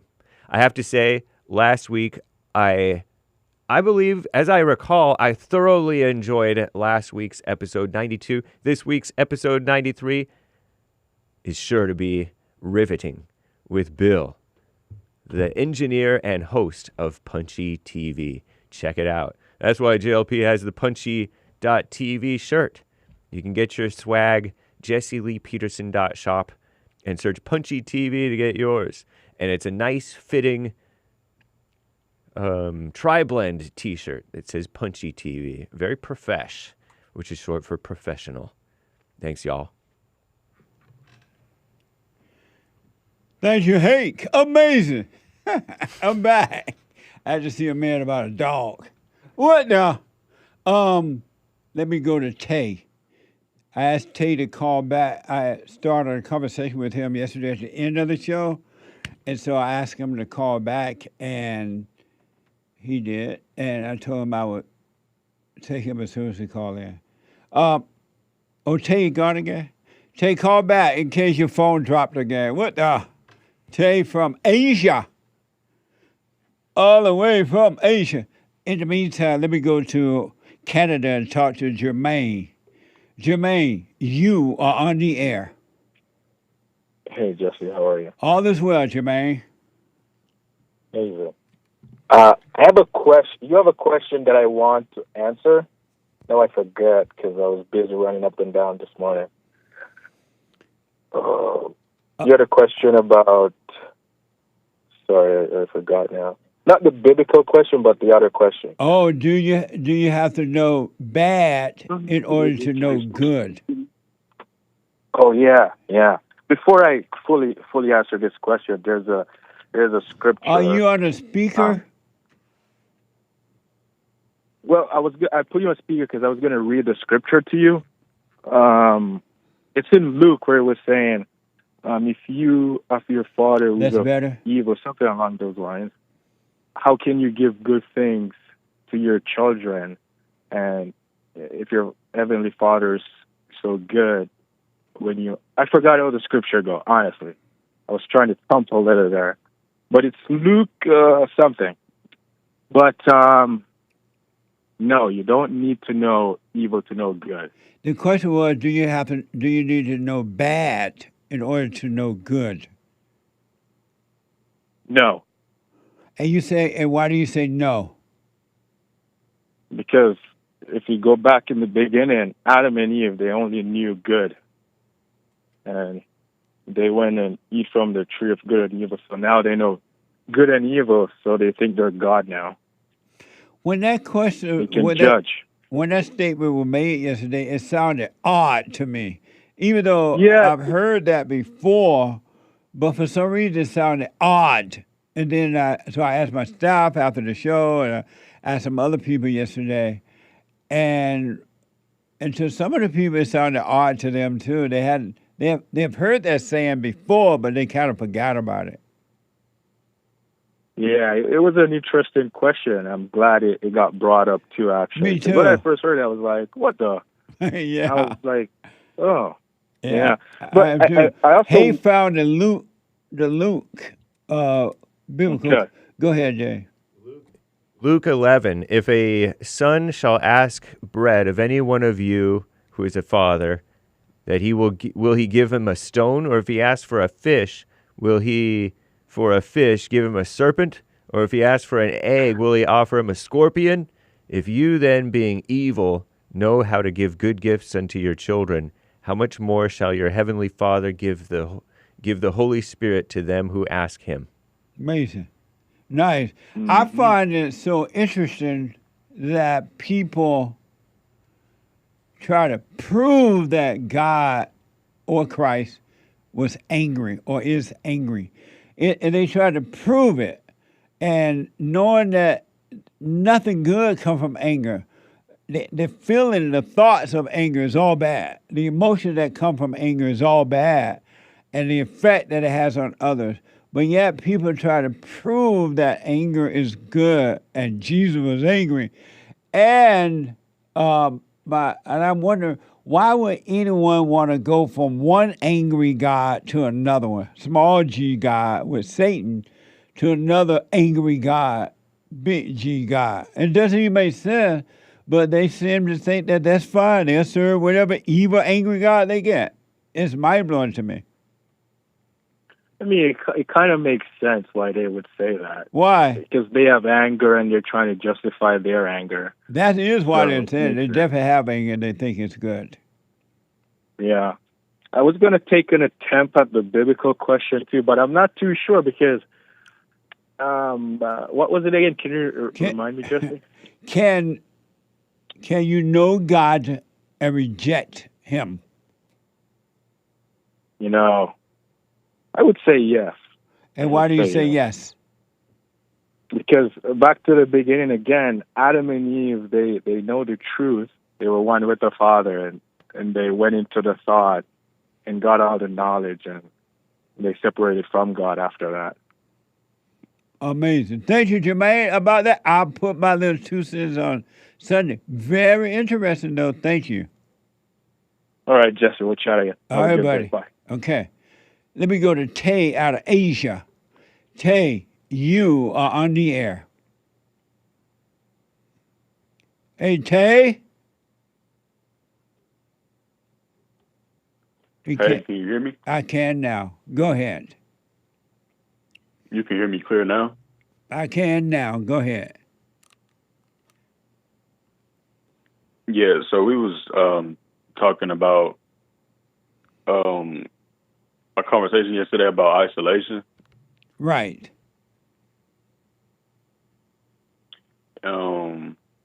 Yeah. Hopefully my phone don't go out because I'm in a bad spot, but no, right now you sound fine. But You're clear and everything. All right. So yeah, I don't know if you remember the combo we was having, but I was just basically saying, like, telling you that, like, ever since, like, you know, like, I felt like a spiritual change in me. Like, I know it's the Holy Spirit, you know, and I've been led to the truth. Like, I've been feeling isolated. Like, I know I have God in me for sure, but I guess the devil is trying to deceive me, like, and you said try to give me a false sense of comfort. Is it normal for me to feel isolated, though? That's an interesting question. Let me ask first, respond this way. What would happen if you never thought of you again?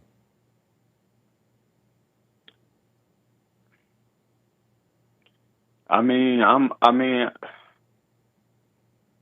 I mean, I'm kind of like, I can't say I'm kind of there. It's just like sometimes the thoughts, like, it's kind of like I'm not fully like there yet. Like, I'm getting better like at it because I used to be like so like compelled and controlled by them. Right. But the more like, I mean, I guess me being alone is beneficial because the more I'm alone, the more I get to know myself and to know that the thoughts are not me, rather than like being around people. Because when I kind of think about it, when I'm around people, it's kind of like the thoughts kind of like go away, but they really don't go away because I'm distracting myself. But when I'm alone, it's like I can like see myself, like, so I guess it is beneficial. But I don't think about myself. What do you think about that? But I don't think about myself as much. But it's just the thoughts, though. Right. What would happen if you never thought about you again? What would happen? If you never thought of you being lonely, if you never thought of you being this or anything, what would happen if you never thought of you again? I'll just be existing, and I'll just be like a little kid, I guess. One thing for sure, and this I promise, if you never thought of you again, you would disappear, and you would see that there never was a you at all. That your life, that the thing that you call life, human life, is not life at all. It is an illusion. It's only just a thought. So when the thought comes that, oh, I'm isolated, I'm lonely. If you were to just let that thought come and go, just let it pass, you would see that that is a lie. Ain't no way you could be lonely because you don't exist. That it's another, but when you call it you, I am lonely, you say, yeah, I am lonely. You create another false identity that now you got to overcome again. It's nothing but a thought. There and just absolutely no you at all. You don't exist. It's just a thought. You have a body, and you live in your body, but you are not the body. You are not the emotions. You are not the thoughts. All of those things are illusions. That's what you got to die from by not saying that you're lonely. Don't go with it when it tells you that. It's lying to you because it needs you to react to it so it can stay alive in you and pretend to be you. Mm. Do you understand what I just said? Yeah, I'm just soaking it up. Basically, it's just thoughts, like me just escaping into my imagination when I was traumatized as a kid. Like, but it's just a false sense of loneliness. It's not true at all. It's just a thought. There's no K to be there to be lonely. It's just, so I would suggest you start when that thought of loneliness come along and it tells you that you're isolated. You're working on your spiritual life. Nobody want to play with you and you don't like being around people anymore. And now you're lonely. And then and because you believe the thought, an emotion comes along that says, see, you feel loneliness. It's all a lie. It's an illusion. It's not you at all. It's just a thought. There is no you there to think about.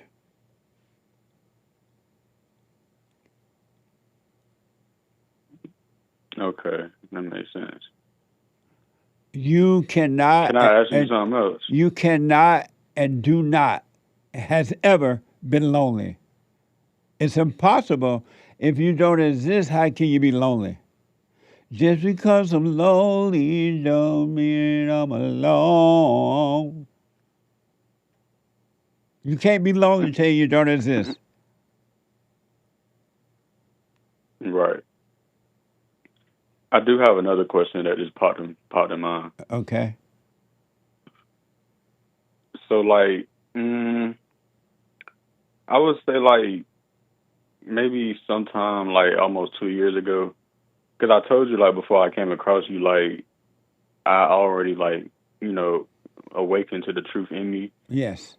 And I would say like, I would like see thoughts and stuff, right? Like, and like I would just like I would just get shocked, like I didn't know what it was, and I would just like, I was like, am I crazy? Like, cause I didn't know what it was, like, and I guess it was the first time me seeing them, like when the light of God, like, you know, when God did his thing, you know what I'm saying? Like when we became one, I guess like I seen it, but I was like, I didn't understand what was going on, right?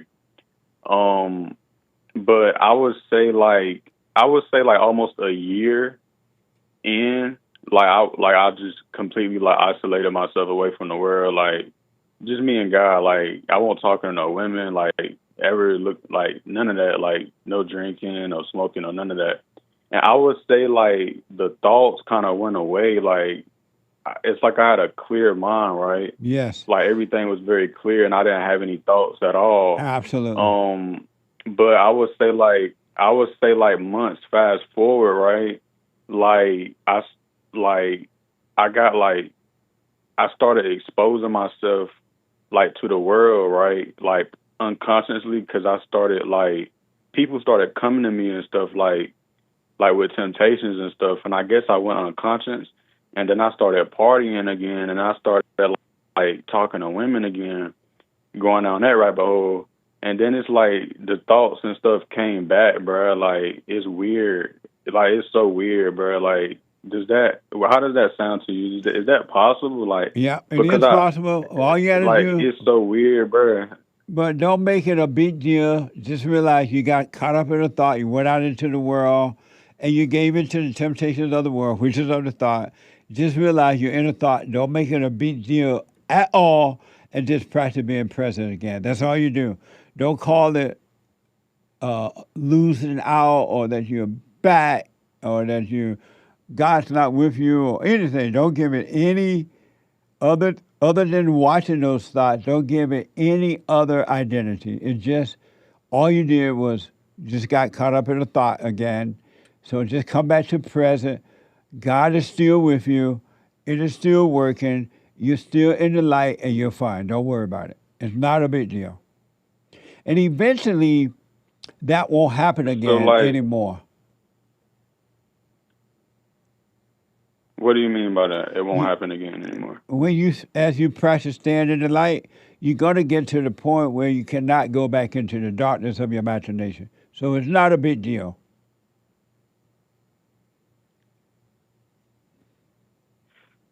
So like being tempted and doing and engaging in things that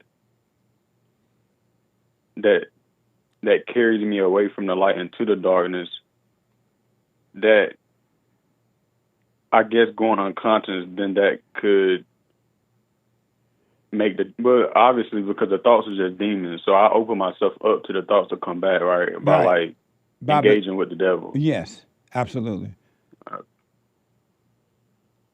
By like my physical actions, right? Your thoughts came first, and then the action came. Has not you? Yeah, you're right. Yeah. Yeah. Okay.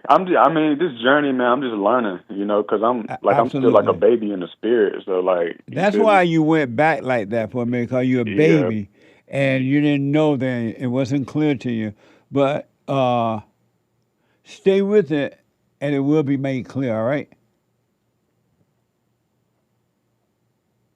Yeah. Okay, I got you. It's just like when things happen like that, I guess it's just God just make us stronger. No, don't even think about that. Just come back to the present. Don't get, God making me strong. That's another thought. All right. You don't want to think about God.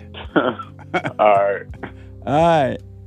Stay with it, man. Okay, yeah. Stay away from thoughts. Yes. All right. All right, Tay. All right. Bye. I got to take a break. Hate news, not the fake news, but the hate news. When I come back, straight to the phone. Back in a moment.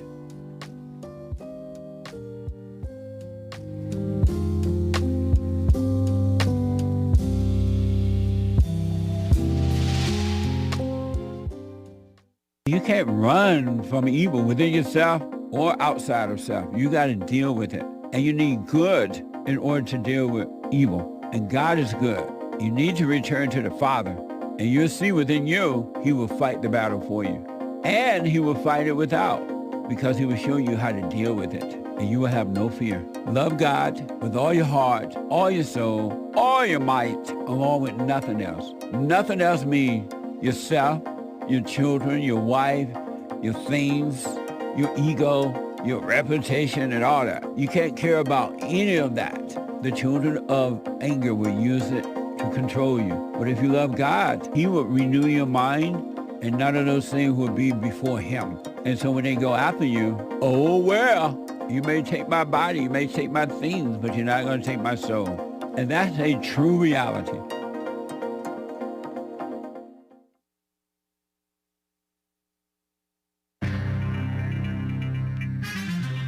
All kinds of mess going on in this here world. Am I right or am I right? This is the end of hour 2 of the Jesse Lee Peterson Show. It was the first hour of Manhood Hour. First hour of the Jesse Lee Peterson Show on Wednesdays is Black Excellence, and then it's 2 hours of Manhood Hour. Very cool. JLP will be right back to your calls. We'll get to any other Super Chats and more great stories. There is one line open. You can call in, young or old, to the Jesse Lee Peterson Show in this final hour of the JLP's show today. But it is Hake News, not fake news. And after the Jesse Lee Peterson Show, the Hake Report, and then American Anchor Baby. And then you get an hour off between Anchor Baby ending and Punchy TV beginning. Punchy TV with Bill today. Check it out. Meta has unveiled, or is unveiling, something like this, a new line of AI glasses. Don't know if I'd ever heard of AI glasses. Interesting. And is extremely hot, according to, that was a CNN little side note. On AP, far left extremist off the deep end outlet AP News, Associated Press, say it's extremely hot, they say, in London. Fan on full power, meaning they don't have AC, I guess. And Europeans are having to deal with the heat, and they've taken pictures, AP has. Also in the news, Mamdani proved his endorsement power, supposedly. In New York's primaries, Trump is set to meet with increasingly frustrated GOP senators and 8 people convicted in Texas, the Texas Immigration Center shooting.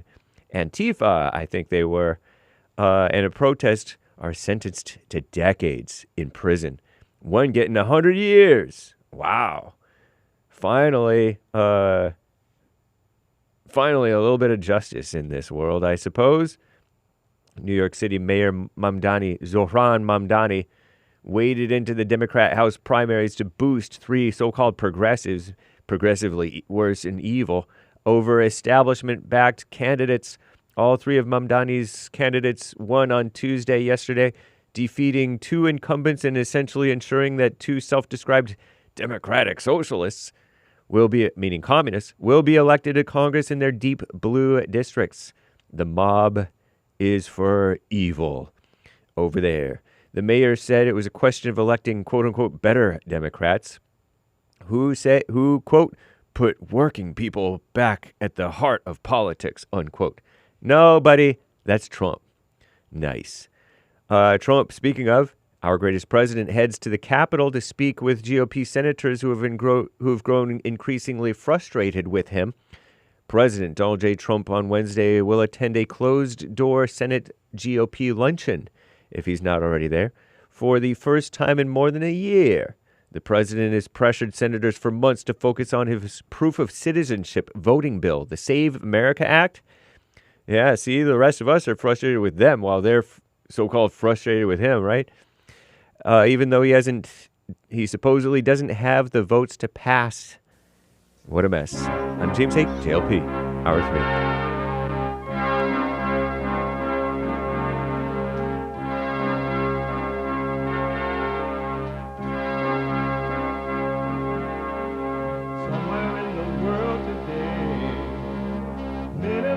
Stand up strong, face the truth about themselves, understand what went wrong. I know we can find a way.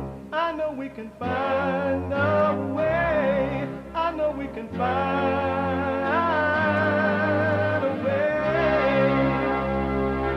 to stand up, stand up, stand up.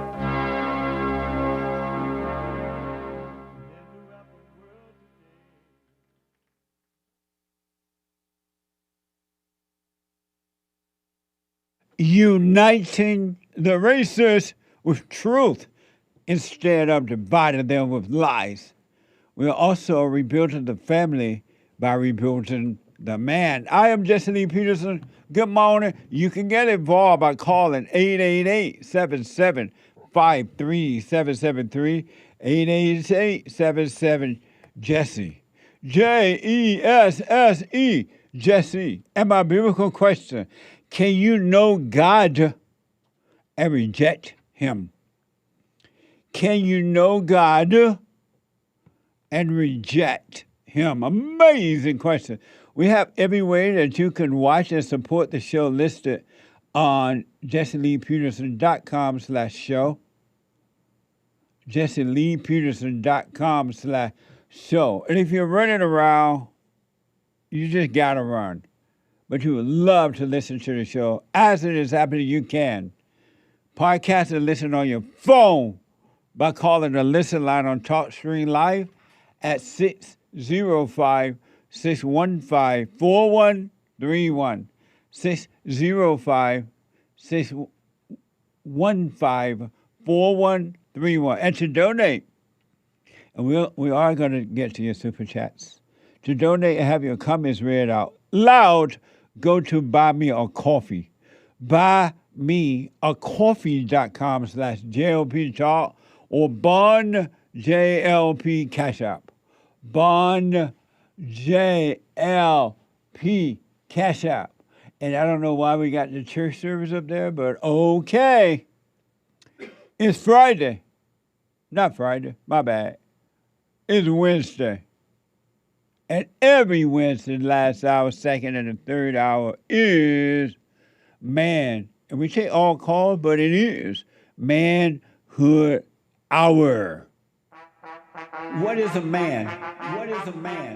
Man. It's an adult human male. Manhood.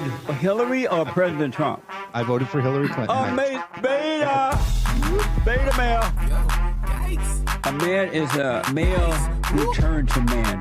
Alpha male. Live right, be right, and lead the way. A mess. You're looking at evil. That one's called anger. Yeah. Authorities say the adults, now identified by the family's lawyer as the boy's mother and her friend, tried to get away, driving toward and nearly hitting an officer. She got anger, you know that anger. And did you feel that? A socialist earthquake overnight as 3 Zohran Mamdani-backed challengers win their Democrat primaries and drag their party even further to the left. All that anger. One word to describe your next chapter. One word. Fun. Me. What the? Satan must be mighty pleased. He has convinced human beings that the emotion anger is good. May God have mercy on your soul. That's why you can't change anyone. You can't help anyone. Because once they believe a lie, all they're trying to prove that the lie is real and true. So let people suffer. They have the life that they want. Let me go to the first time call out of Australia. Heard around the world. Is it what? Dylan. I'm talking about Dylan. No, Philip. Dylan. You're on the air. My name is Philip. Philip. Oh, they wrote. Yeah. Hey, Jesse. They wrote Dylan or something.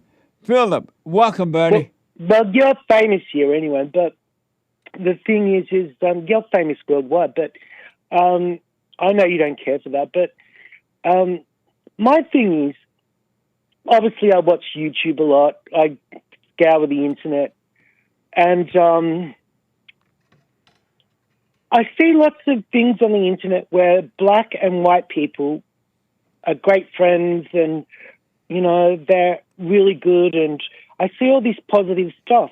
But then, well, most of the people that say there's a big race divide are usually Democrats, you know, and so, it's like they're pushing this divide, you know, and then, but then when you see the reality of it, most people don't care, you know. But the thing is like, here in Australia, it's sort of filtering here in a way, I guess, in some way, but it's like people want to make something out of nothing, you know. It's like, I understand there was a lot of race issues, and there is a lot of race issues here in Australia, you know, whatever this and that, but well, for instance, I go to a church. I only go to this church because it's the closest church to me, and they're all Sudanese immigrants, you know, and they came here legally. I used to be the only white person in that church. Now there's about 10 of us, you know, that are white. I don't even like saying white and black anyway. It doesn't bother me. But the thing is the church is growing. It's really good and everything like that. And then, so I was at the train station the other day with my friend, and we were walking to a park, whatever, and then had this Asian kid, a kid that was dark, maybe black-skinned. I don't know if he was Indian or African, I'm not sure. And then a couple of white kids and stuff, and they were kicking around a football. And these kids aren't racist. They don't care about race. They're just friends, you know. And then my friend goes to me, the media is trying to push this race divide against everybody. I mean, tell these 4 kids that are playing football, I mean, they don't give a crap, you know, whatever. So it's, and when I see the American media, now I know a lot about politics because I watch a lot of stuff, but, and they say Trump is a racist. Well, tell me how Trump's a racist. What the hell has Trump done that makes him a racist? I don't understand that. And I watched a video before he was even president, you know, because I had this African-American woman, and she snuck into the Trump Towers and was staying in a room. Yes, she was committing a crime. She was staying in a room and, you know, whatever, this and that. Anyway, found out that she was there, asked her to come, he had her come up to his office and everything like that. And you know what he did? He let her stay there, let her have all the free meals she wanted, and he went out of his way to make sure she had fresh flowers every single day. Is that a racist? I don't think so. And so, you know, and nobody cares about the good things that man does. I know he's not perfect, but the thing is like, the race issue is just promoted so much and pushed on people, and then there's people that don't even think about it, and then all of a sudden they're thinking about it, because I think it's a load of BS, whatever. And I know there is racism in the world, I understand that, but the thing is, they're pushing it. Like, they're trying to sell it, you know, like, oh yes, there's a race divide and everything's terrible and everything like that. Nobody will ever talk about Trump giving that woman permanent residence in the Trump Towers and giving her free meals every day and a bunch of free flowers every day. No one's going to say that. Well, one thing I want you to know for sure and without a doubt, Trump is not a racist. Not at all. I don't think he is either. Of course he's not. He's not a racist. They're saying that because Trump is of good, and Trump is doing a good job of making America great again. He's waking the people up to what's really going on, the Democratic Party and the right-wing Republicans. And they don't want that to happen because they want the people to be divided. They want them to be asleep so that they can control them in order to get votes and money and so-called power for themselves. And they hate the fact that Trump is exposing that. They hate Trump for that reason and that reason only. Mm. Well, let me tell you something. We're very tied to America, Australia is. So it's very important to us who's in office in America, because under Biden, Our oil prices were crazy. You call them gas, we call them petrol. But the thing is everything was hard here. And, we're very financially tied to your country. So, but when Trump got in, everything started to get better here in Australia. And we were very blessed in that way, and Trump's pretty awesome. But the thing is but then you've got people with green hair and tattoos and all the crazy sort of piercings, and they're the ones at the forefront, hate Trump, hate everything, whatever this and that. Yeah. But, yeah. So Trump is not a racist. America is better off because of Trump, and it's going to get better. I believe that. It's going to get better as far as physical way and because of Trump. That's for sure. As a matter of fact, the whole world is going to get better because of Trump. Well, see, if you have a good person in office in America, it helps Australia because we need that, And the thing is what blows my mind. Well, the ladies on The View, they shouldn't even be on television, They lie so much and then whatever and... promoting evil. They are promoting evil. But you know what? If you scour the internet to find proof that Trump's a racist, you'll never find it. Right. Absolutely. And the thing is all you can find is people saying he's a racist. Yeah. But it's not true. Of course he's not a racist. And then at my church, whatever, these Sudanese people, they come from a very hard background, whatever. There was war and everything there. And, there are a bunch of Sudanese kids that come off the plane and they're teenagers and they didn't grow up here. And, yes, they're causing a bit of crime and it gets in the news. But the thing is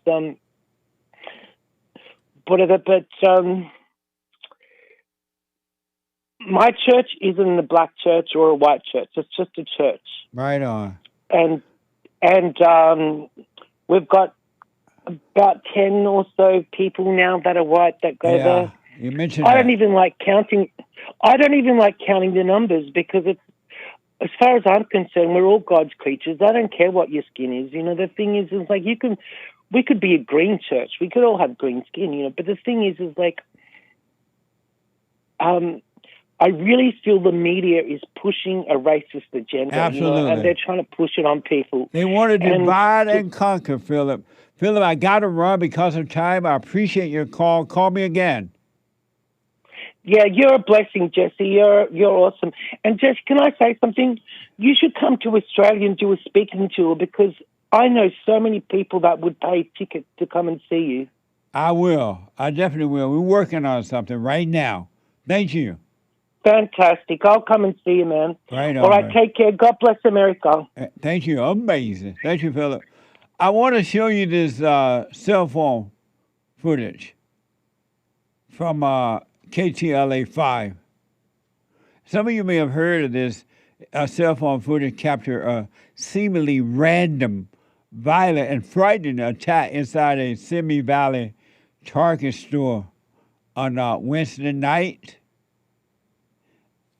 And it is amazing. Watch this from KTLA 5. Micah, hi, good evening. That man had just stopped here at the store with his son and daughter when this terrifying situation unfolded, and he told us he had no choice but to intervene. Are you okay? The violence erupted out of nowhere. A woman randomly attacked and choked in the clothing section of the Simi Valley Target Wednesday night. We started hearing screaming from across the store. Unsure what was happening, several Good Samaritans and store workers rushed over to help. The lady that was being choked, she looked like she was basically unconscious. He was choking her. Oh my gosh. She was almost dead. I don't know who's that guy. Are you okay? Andy Garby didn't hesitate as the man attacked anyone who tried to intervene.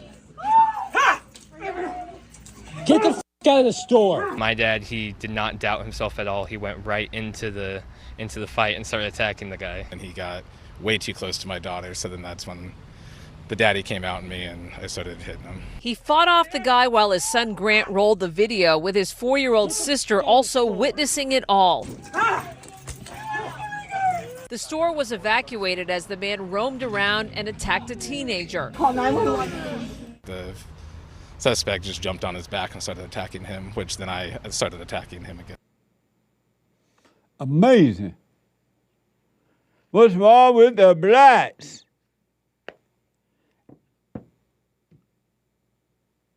And it's gonna get worse.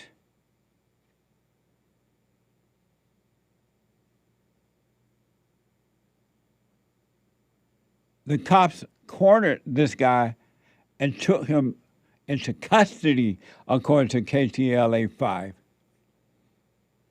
Get on the ground. Cops cornered the guy and eventually took him into custody. As terrifying as it was, The police officers and some of the other victims said that if we didn't jump in, she probably would have died. I would consider him a hero. I am very proud of him, of course. I'm happy it didn't end up any worse. and that woman who was choked was taken to the hospital. We're told she's recovering. As for the suspect, he had just gotten out of jail the day before. He's now back behind bars facing a slew of charges. We did speak to his family this evening. They told us a few years back he was a hardworking guy, a good dad, but drugs and mental illness got the best of him, and they are still praying that one day he might make a recovery. Amazing, huh? Now you see why they don't want to put them in prisons and mental hospitals. They want them out so they can do this to you, put fear in you, bring fear to you, and you vote for them. They'll come back and say, hey, vote for me, I'm saving you. Like Karen Bass. I'm mama, and Big Mama gonna take care of you. Give me another 5 years and I'll do it. And you vote the same people in over and over and over again. According to Google, he had just served 3 months for lewd acts and assault of a police officer. Only 3 months. And he had gotten out of jail less than 48 hours before this happened. And it's gonna get worse. No, you can't put him in jail. That's racism. You can't put him in jail. Put the white man in jail, not the black man. That's racism. If you put one black man, you got to put 2 white men. And you fall for the lie. What a sad way to live. When I look at the world, it fills me with sorrow. Philip called from Australia. Shout out to Philip. And he said that he mentioned Trump let some woman stay at one of his hotels. I had not heard of that before at all. And but someone just texted me and said to keep it real about the homeless lady staying at Trump Hotel. This is from AP assessment. It's false. The Trump organization told the Associated Press in 2016 that there was no viable utility to the video. So it's not real, according to the Associated Press. But Philip, I understand you're still right. Trump is not a racist. But it sounds like that story of some woman staying at the hotel wasn't true, according to AP. Amazing. I told you about all these quote-unquote evil socialists that beat out the Democrats last night in New York, and that it's only going to get worse, not going to get better. No way. Well, apparently, Donald Trump feels the same way. He can see reality of what's going on. New York Post is reporting President Trump predicted that New York will only get worse after 2 socialist candidates, backed by Mamdani, won Democratic congressional primaries in the Big Apple on Tuesday night. Watch this from Fox News. That's right, Carly and Todd. New York City Mayor Zohran Mamdani says the results of Tuesday's primaries were the beginning of a political movement. One of the far-left candidates he backed beat a 5-term incumbent in New York's 13th congressional district. Congressman Adrian, the chair of the Hispanic Congressional Caucus, lost his seat to Democratic socialist Darjalisa Avila Chevalier. In New York's 10th congressional district, Mamdani backed progressive leader Brad Lander ousted Congressman Dan Goldman, who was the lead prosecutor in Trump's first impeachment trial. And in New York's 7th congressional district, another Democratic socialist member, Claire Valdez, won the Democratic nomination. Chevalier and Lander have said they want to abolish ICE. They've also been critical of Israel. Valdez, meanwhile, wants a state takeover of utilities and housing and unions for all, and said Free Palestine was on the ballot. Solidarity is the force that we need to vanquish Trump's fascism, to abolish ICE, and to stand up to the billionaires. Abolish ICE, free Palestine, organize your union, and join DSA. What we have delivered here today is a clear mandate that the era of taking a check and cashing a check and calling it representation is over. Every time you listen to the woman, you will suffer. And because you listen to these females, New York will suffer. This is exactly what's happening in Europe. And it's bad in Europe. It's happening here, right in front of your eyes. And it's interesting to see evil take over like that. It's interesting how evil take over you within, and then it take over you without, inside of others, in your own country. Have you heard enough stories yet about what happened in South Africa when those socialists took over there? Look what's happening in Europe and now here. NBC News is reporting that an 18-year-old suspect, and Donald Trump is right, and he can see it, the writing on the wall. I know why most people can't see it. They don't want to see it. NBC is reporting that an 18-year-old suspect is in custody following a shooting in a library in Chino, California, that left 2 adults dead and 1 child injured. NBC News. Tonight, new video shows a teenage suspect face down, being dragged and pinned by police minutes after authorities say a gunman fired 8 rounds inside this public library in Chico, California, killing 2 adults and wounding a young girl. Identified as 18-year-old Bradley Scott Sayer, authorities say he'd walked through the library prior to the attack before returning with a shotgun to attempt a Columbine-style massacre. Is that the suspect was a fan for some time of social media involving Columbine-type shootings, the kind of school shootings, and had unfortunately made a deep dive into that social media community. Shortly after the shooting Monday night, the city police chief described the desperate call for help. We had an open 911 line that you could hear gunshots and people screaming. Officials say within 4 minutes, police flooded the neighborhood and made the arrest. As they made entry, the suspect fled out the back of the library where Chico police officers had already set a perimeter. Amazing. What's going on? The 18-year-old suspect graduated from the local high school earlier this month, and a local police have found no connection to the victims. Watch this. Social media posts show the suspect graduating from the local high school earlier this month, now expected to be charged with 2 counts of murder in the first degree. Authorities say they believe he was acting alone and have found no connection to the victims, identified tonight as 74-year-old Robert Johnson and 46-year-old Jacob Hull. Hull died protecting the injured child, who is yet to be named, according to her family. The suspect is scheduled for an initial court appearance on Thursday. His parents have not replied to a request for comment from NBC News, but have spoken with law enforcement. is not heaven,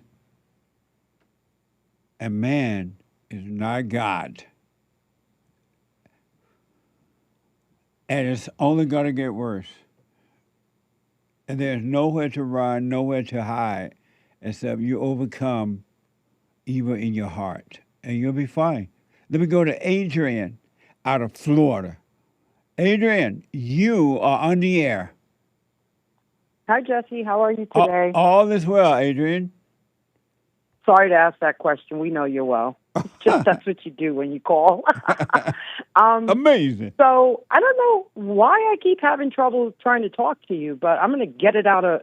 I know today's not Friday. It's not get it off your chest day, but I think that I'm having a little trouble with the fact that I see the writing on the wall in America and across the country. And sometimes I can't even listen to you or watch other shows because it's just so much of the writing on the wall in your face. You know, it's not going to get better. And you see it not getting better. And I understand that it's thoughts, and there's nothing I could do about any of this. But I don't know what's wrong with me, but it just bothers me so much to see the ridiculousness that I see every day or when I'm scrolling on the internet, like just outrageous lies and just the stupidity. And I just wonder sometimes, how does that look, knowing that you live in a country that's being destroyed and you're watching other countries be destroyed? How does that look for someone who's growing, I guess, in their relationship with Christ? Because sometimes I just feel like I just want to bury my head in a pillow and just not look at anything or anyone because it's just so unbelievable to me. Am I just crazy? Am I not holding on to my faith or entertaining things I shouldn't be entertaining? But it physically makes me sick. I don't know what to do about it sometimes. And your question, that was a lot. And your question is what? My question is, that's right, make me home it in. How does that look to be a Christian or to love God and be in the middle of a disaster? Like, you still live in California. How does that look? I just don't. It's like being in an airplane and the pilot's about to commit suicide. There's nothing I could do. I'm stuck in the airplane with that person. I don't know how to feel. Sometimes I want to cry, but then I'm like, who's crying? Over you. I know. And what a just fool like I've been. Yeah, I just don't. Sometimes I just don't know how to feel. It's unfamiliar.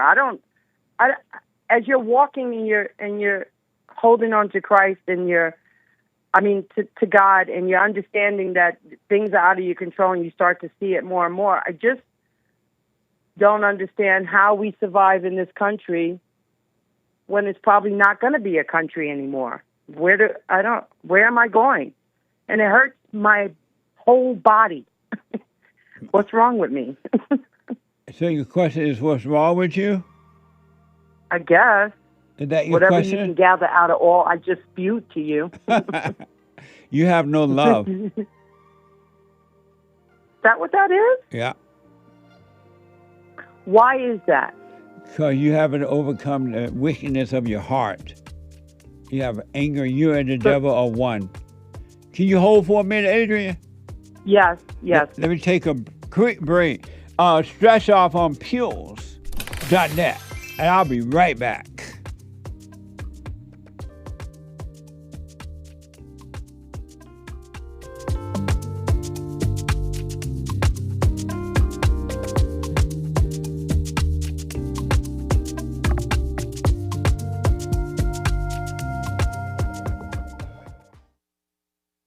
So I asked the question, are you better than a child molester? I've discovered over the 30 years of counseling, the one thing that's missing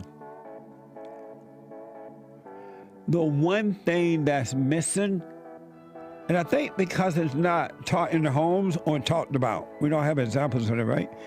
Is love. Our theme this year is to bring back Christianity, to love God with all our heart, soul, and might, our neighbor as ourselves, and to endure. And there, when you're in a fallen state, people will judge the molester but think they're better than the molester. And I ask, well, why do you think you're better? When I realized it doesn't matter what you think about yourself or how much you have or don't have or how you accomplish things in life or don't. If you have no love, you have nothing.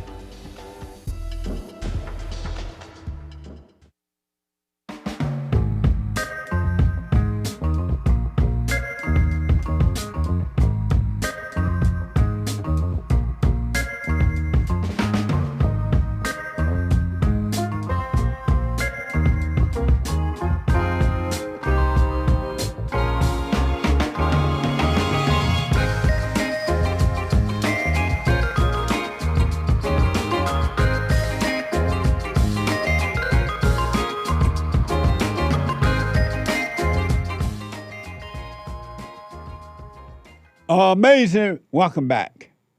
888-77-JESSE.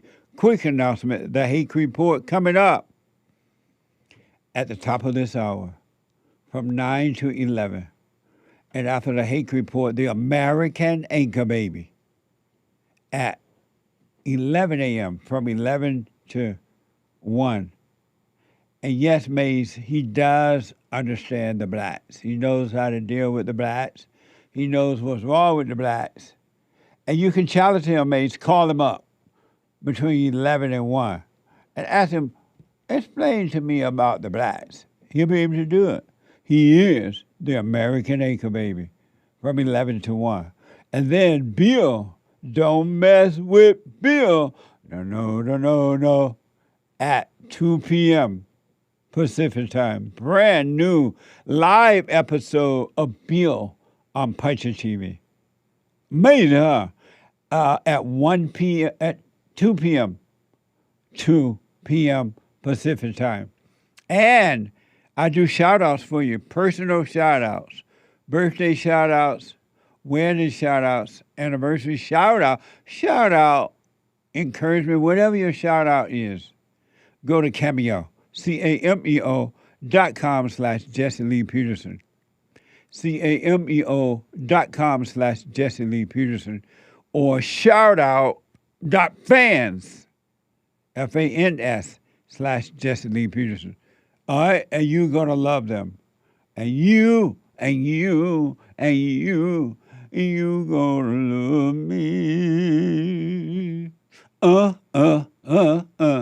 love me. Love me. Amazing. Let me go back to Adrian out of Florida. Adrian. So I have no love. You have no love. And as a result, you and your father, the devil, are one, and you're living in fear. And it feels like what's happening in the world, it feels like it's happening to you, but it's not at all. It's just that because your heart is dark, you can't see. I would suggest that, and do what you want, but I would suggest that you drop the anger by forgiving so that you can be in the world and not of the world, and you will see what's going on and won't be bothered by it at all because you would know that it's not happening to you. Right, but who am I forgiving? What do I say? I mean, I don't... Have you forgiven your mother? I mean, yeah, I've done all of that. You told her? Yes. And I've told my mother, I've told my father. I've even changed my mind about people that I was secretly having attitudes about, and I see where I was wrong. And I know you've mentioned, you can't go to everyone, but I've seen the error. Right. I've told God I'm wrong about it, and I don't deny that. Oh, good. Okay. Well, are you doing this? Of it there? Are you doing the silent prayer every morning and night? Yes. Every morning, every night.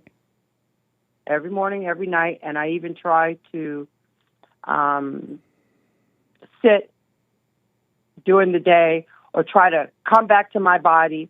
Sometimes when I have like a bunch of overwhelming thoughts, I sit outside on my back porch and look out in the sky because it's so expansive. And I just kind of visualize them just going up there and just going away because the white noise is always there. I can't stop it. So my fake fear of the world, America being destroyed and watching the hypocrisy every day is still anger on my part. You believe in the thoughts and feelings. What would happen if you never thought about you again?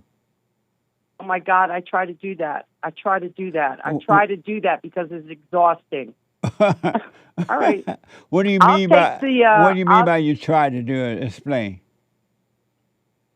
Because I'll sit and be like, I'll say out loud, that's not you.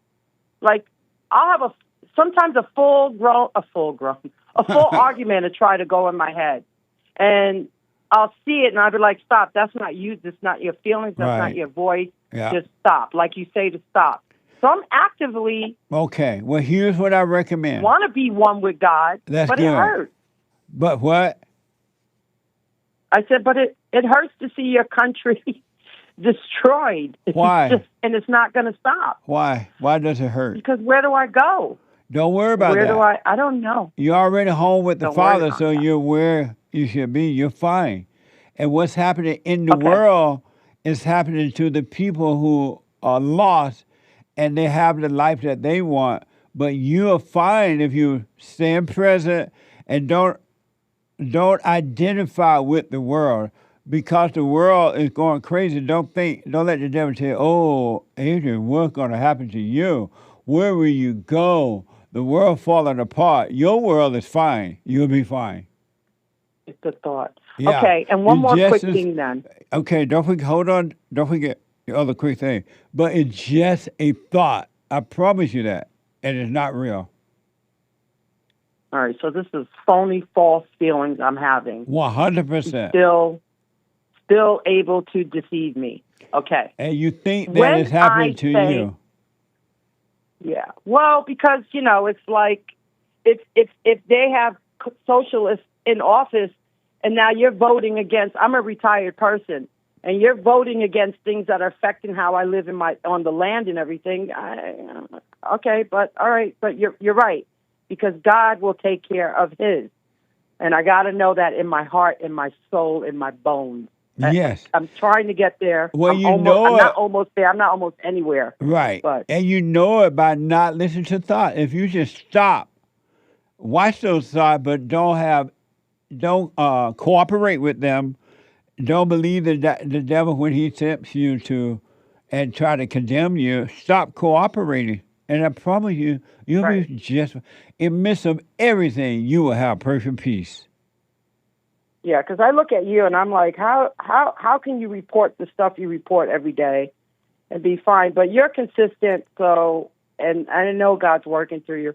But one more quick thing, prayer for other people. I try my best. Like, even if an evil thought comes in my head about someone that I don't have a problem with, but it brings up something for the past, I go, that's not me. I wish them well. But I feel like I'm missing something.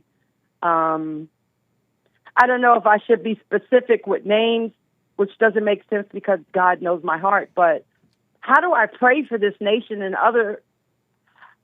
I was raised in the Christianese thing. So, the loud, out-mouth praying, acting like our prayers are really important when we're laying hands on someone, we're about to fix it, and it's not. Yeah. I just want to make sure one more time that I'm properly praying for others, including those that the devil tries to pop up in my head and say, I got a problem with them. God, let your will be done for these folks. Or I wish y'all well. That's it. That's it. Yep. That's really just it. There's nothing else to it. He knows how to interpret it. You don't know what to pray for yourself. You don't know what you want. You don't know what you need. So how can you pray for someone else? Right, but it also says to pray for your enemies. I know I don't know what I want or what I need. You pray for your enemy by not hating your enemy. When you don't resent them, you're just whatever you're wishing them well, because the one thing, if you stay with this, Adrian, you will see and know for sure, every adult human being on the planet, they have the life that they want. Those who want to be free are free. They have dropped the anger. They don't play God. They don't judge. Their hearts are no longer wicked. Those who want to be miserable and love thrills of judgment and anger and resentment and try to make themselves feel better, they love it. They want to be that way. And so don't ever want for anyone that because you want it for them for something that they don't even want for themselves. And human beings are so evil and jealous and everything, they'll try to destroy you. Yeah, I see that. I just want to make sure that I'm. You don't know what to pray for someone else. That huh? You don't know if you can. You can hear. No, I really didn't. I really didn't hear that little bit. But all I'm saying. But you don't know what to pray for anyone anyone else. You don't know what to ask for. That's why you said, I wish you well, and then God, let your will be done on earth as it is in heaven, whatever your will is. All right, I say that. All right, I know I can't change anyone, and I've seen the changes in me where I don't want to tell somebody something anymore. I see subtle things. I'm not going to name them. I'm not going to give him any. I see subtle changes. I just wanted to make sure that I'm praying the proper way. Yes. I know I can't change anybody. I don't even bother my daughter anymore. Right she on. told me off once 3 years ago about that. So, but I'm glad. I'd rather get hurt up front by the truth, and then work it out, and then be lied to. All right, thank you so much. You stay with it, Adrian. Love you all. Love you too. You stay with it, all right? I most certainly will. All right, thank you very much. Okay, good to hear from you. Bye-bye. Bye now. Nice to talk to you too. Bye. Bye. Let me go to Slim out of Maryland. Slim, you are on the air. What's going on, Jesse? All is well, Slim. I was calling to answer the biblical questions then. Can you know God and reject him? I would say no. And why do you say no? And the reason I would say no is because, in my opinion, the only reason that, and this is for me, I can't speak for everybody else, but the only reason that we know God, and not, like you say all the time, not just the idea of God, like truly know God, the only reason you know him is because you didn't reject him in the beginning. Like, God is not somewhere like begging us to come and you know, be in alignment with him and follow him. He made himself available. And unless most of us forgot how we got here, all of us got here because we were looking. At least me, I was searching, I was looking. So he made himself available, and it's our choice to come and be a part of him. No, you can't. That's like somebody going to the market and being like, "Hey, I'm going to the market. If you need something, you can go with me." And you being like, "No, I reject." You're not rejecting them. You just choosing not to go to the market. You know what I mean? So amazing. It's like that situation. Yeah, man. Well, that's amazing, Slim. I'll put my little 2 cents in on Sunday, man. I appreciate that. Thank you, man. I just I've been going through a lot, man. I try not to bother you because I'm working on myself, and I realize when I call you, I get excited, and, you know, because going through this situation, it's not really a lot of people you can talk to. So talking to you is an amazing thing to be able to do. So my girl left. We had a house together and everything. We was going through some issues. I'm not going to ask you if you remember, but I called you a while ago, and we was having a conversation, and I told you that she had got mad and went downstairs and grabbed a knife and came back upstairs and stabbed the pillow. Oh, yeah. Yeah, you was like, get out of there, get out of there. I remember that. So it got to the point where I had to call the police, man.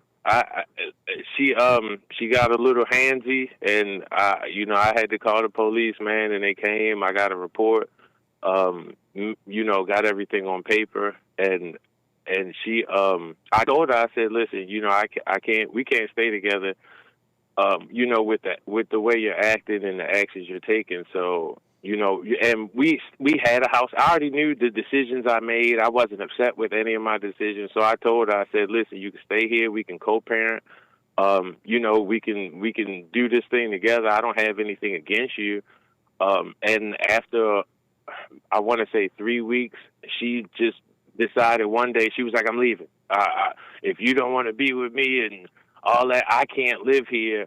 And I wanted to so bad get upset and but because she's taking my child. We got a child together, so she's taking the child, and I wanted to be upset, but I'm like, in what world would that help me? Getting upset, fighting with her. That's right. You know what I'm saying? So I kind of like just let go, and it's been. She left in November, and this has been the most beautiful 9 months. You know what I'm saying? And it's crazy because I won't bother her. I won't call her. Right I won't on. be like, hey, you know what I'm saying? And God still, sorry about the noise. God still gives me the ability to see my daughter. Like, she still has stuff in the house. So she'll come through and pop up. She won't call me. This is how petty she is. She won't call me and be like, hey, I'm coming through. Just wanted to make sure you were home. She'll just stop past. And I have to intentionally not do anything. I don't go anywhere. I don't do anything. I don't hang out, just so I can stay available for my daughter. Also, it's really no need to be going out. I got a daughter to worry about. I can't be out here in the streets, chasing girls and doing all that stuff. So let me ask you this, because of time, she just stopped by to bring your daughter, or just stopped by to pick up her things? My daughter will be with her. So, if she comes, she won't intentionally bring her over to see me. She'll just stop past to pick up something. And then, I'll be in the house. She don't know I'm there, and she's hoping I'm not there, but I'll just be there. Oh, So, I'll be able to see you and stuff like that. But I just, this is, like I told you the last time, anybody else would consider me. I talked to my dad about this, and he asked me, like, are you okay, son? And I'm like, yeah, I'm good, because I'm just waiting patiently. Like, yes. It's the same situation with him. Absolutely. Him and my mom went through it. And I told him, I said, Dad, you didn't go over above and beyond to try to force anything or our relationship. And I said, look at us now. You're one of my best friends. I can talk to you about anything. So yeah. I said, as long as I stay patient and do what I'm supposed to do and make myself available, then I'm going to be fine. Bro, you say it all the time. When you be like, let the truth catch up with you, that is the most, I got off work the other day, and I was in my head so much, like, I was just in my head, like, man, I should go out and do this and do that. And I literally just sat in my room with the TV on mute for 2 hours. Just sat there. Right like, on. I love that. Just dealt with it, man. And after 2 hours, I turned the TV off and I laid down and went to sleep. And then I woke back up, cleaned up, and just started taking care of business. Like, I had to let that feeling and I had to let all that go, man. And it let me just say this because of time, I got to run. You stay with it, stay with it, and stay with it. And you haven't seen anything yet. It gets better. Oh, I know, man. I appreciate you. I just wanted to holler at you about the biblical question, and I'm going to start calling you more often. I'm going to start calling. I keep telling myself I will, man. I'm going to do it. Absolutely. Thank you. All right, bro. Take it easy, man. All right, you too, buddy. Shout out to the crew. Shout out. Thank you. Amazing. Bye now. Super Chats. Jim in Alaska answered into the biblical question. Can you know God and reject him? If you truly knew God, you would never reject him. Hope to make another trip down to Fellowship in the near future and can't thank you guys enough for all you do. Thank you, Jim. And I appreciate your support, man. It's amazing. You and your wife's support. I appreciate it. Amazing. Thank you. Very nice. Mondo Bizarro says amazing. Amazing. Marcus G. Jesse's spitting facts all morning about God, and it's not even Bible Thumper Thursday. He's saved, sanctified, and running for his life today. If anybody asks, what's the matter with me? Tell them I'm saved, sanctified, and running for my life. Amazing.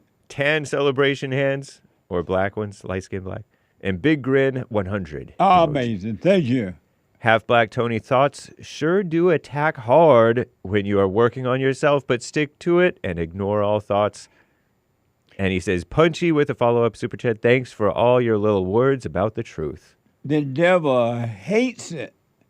The devil and his little demons tremble when the man or the woman decide to be still, let the truth catch up and make them free. The devil hate that because the devil knows it's going to have to leave you now because the light has come in and it destroys the darkness. And the darkness doesn't want to leave you. It yells at you, it trembles, it cries, it scares, it does everything because you are being still and letting the light, letting God take over. Amazing. Stay with it. Hannes, thank you, Jesse, for all the go slap yo mama's advice. Sure does feel like that sometimes. Oh, Lord, I needed it, big grin. We Irish are dying from the summer heat. Help! I heard it's hot over there in Europe. Yeah, I heard about that. I did an interview the other day, and they were talking about how hot it is over there.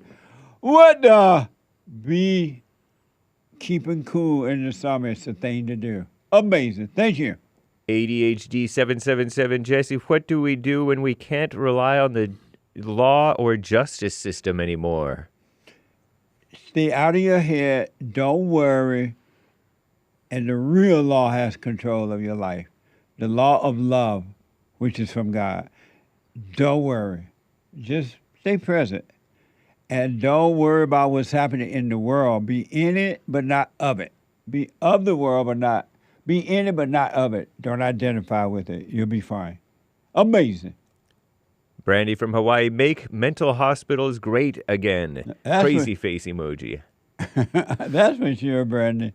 Talking about making mental hospitals great again. If ever we needed mental hospitals, we need them now. Amazing. Thank you. Thank you, Brandy. Nick LeBoy, Jesse, I highly recommend you play this, which something that you've played before. It goes along with how you say it's going to get much worse. KGB defector Yuri Bezmenov's warning to America from 1984. Oh, yeah. We have that, right? We played when I was doing radio. Yeah, we've played it before, probably multiple times, and talked about it in church. Right on. Yeah. I have the Anchor Baby find it, and we will play it, if not tomorrow, Friday, if the Lord is willing and the creek don't rise. Remind me. Scale Lab Marketing. Some reason I really like Tay with all his likes. Laughing face emoji. Tay is appears to be really, really wanting to return to the Father. And stay with it, Tay. I know what you mean. He is on it. Amazing. Thank you. Sion, Jesse Love, I got your You Are a Beta shirt to sport during summer. I love it because everyone out there is a beta male except you. Kissy, heart, hug, learning to be still in situations thanks to you. Tear emoji. The thoughts be disturbing me at times a lot, though. They're very annoying. Sion. Just watch them, Sion. Don't be annoyed by them at all. It's not you. It's not happening to you. And right on, check out the merch, folks, at JesseLeePeterson.shop. Amazing merch there, especially for the summer. Amazing. Thank you. Thank you, Sion. Nikki, 20 coffees. One time I was reflecting on your BQ, Are You Perfect? And had a glimpse of looking through God's eyes. I saw how he sees us beyond the flesh and imperfections. I saw a love that's indescribable. Our true self is untouched and always resting in him. Have a wonderful day, y'all. Amazing. Thank you. Cesar Caesar with a biblical question answer. Can you know God and reject him? Yes. Not only is that the only decision we can make, the only free will we have, but to know God is to know the truth, which is what children of the lie reject. Amazing. I put my 2 cents in on Sunday. Thank you. Says Cesar. Very nice. And let me just double check. It looks like, y'all, that may be all for now. Amazing. Thank y'all. Thank you. I appreciate it. Thank you all for your support. I am totally out of time. Daniela, a first-time call out of Minnesota. Why are you not married? I don't want to be married, Danielle. What the? I was engaged twice. That's enough. Amazing. I made my babies out of wedlock. I did it the black way. Amazing. Gary, a first-time caller out of Oklahoma. George out of North Carolina. And the rest of the call, I'm out of time. Go and forgive. Forgive your mothers. You got to forgive your mama. Otherwise, it ain't going to work. Don't ask for forgiveness. Forgive them and forgive your father for not protecting you from your mother. And God will forgive you, and your heart will change from evil to good. You can't do it. He'll do it for you.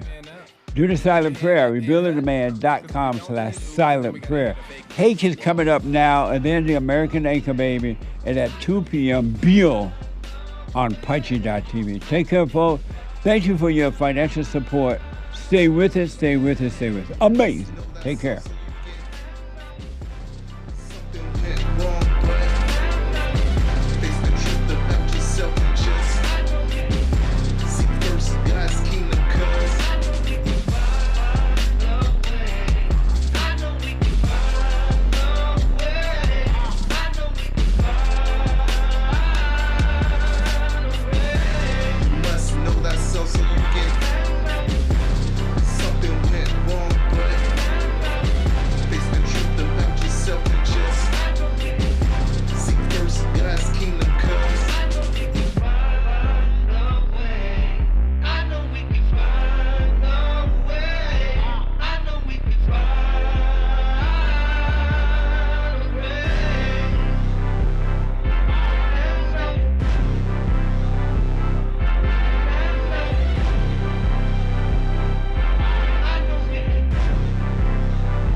The views, information, thoughts, and opinions expressed during this show are the individual's own and do not represent the views, thoughts, and opinions of the JLP network or Bond. Their appearance on the program does not imply an endorsement of them or any entity they represent. The material and information presented here is for general information purposes only. The JLP Network and Bond name and all forms and abbreviations are the property of its owner, and its use does not imply endorsement of or opposition to any specific organization, product, or service.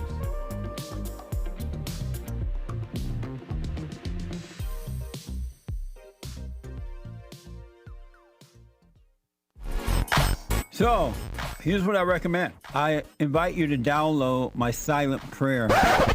I know some people have called in and they wonder if the silent prayer is working. And I just want to take a second and to tell them that it works. You just have to stick with it. Yeah. That's the first thing I started doing before I even forgave my parents. And I was so depressed and suicidal at some times that I just would have to stop in the middle of my job or whatever I was doing and go into the silent prayer. And it really does help. Like, I don't have those anymore. Amazing. You haven't seen anything yet. Doubt every thought. Bring every thought into captivity. Just let them all pass. Don't judge them. You haven't seen anything. It gets better and better and better and easier, easier, easier. So my gift to you, no charge, at rebuildingtheman.com/church.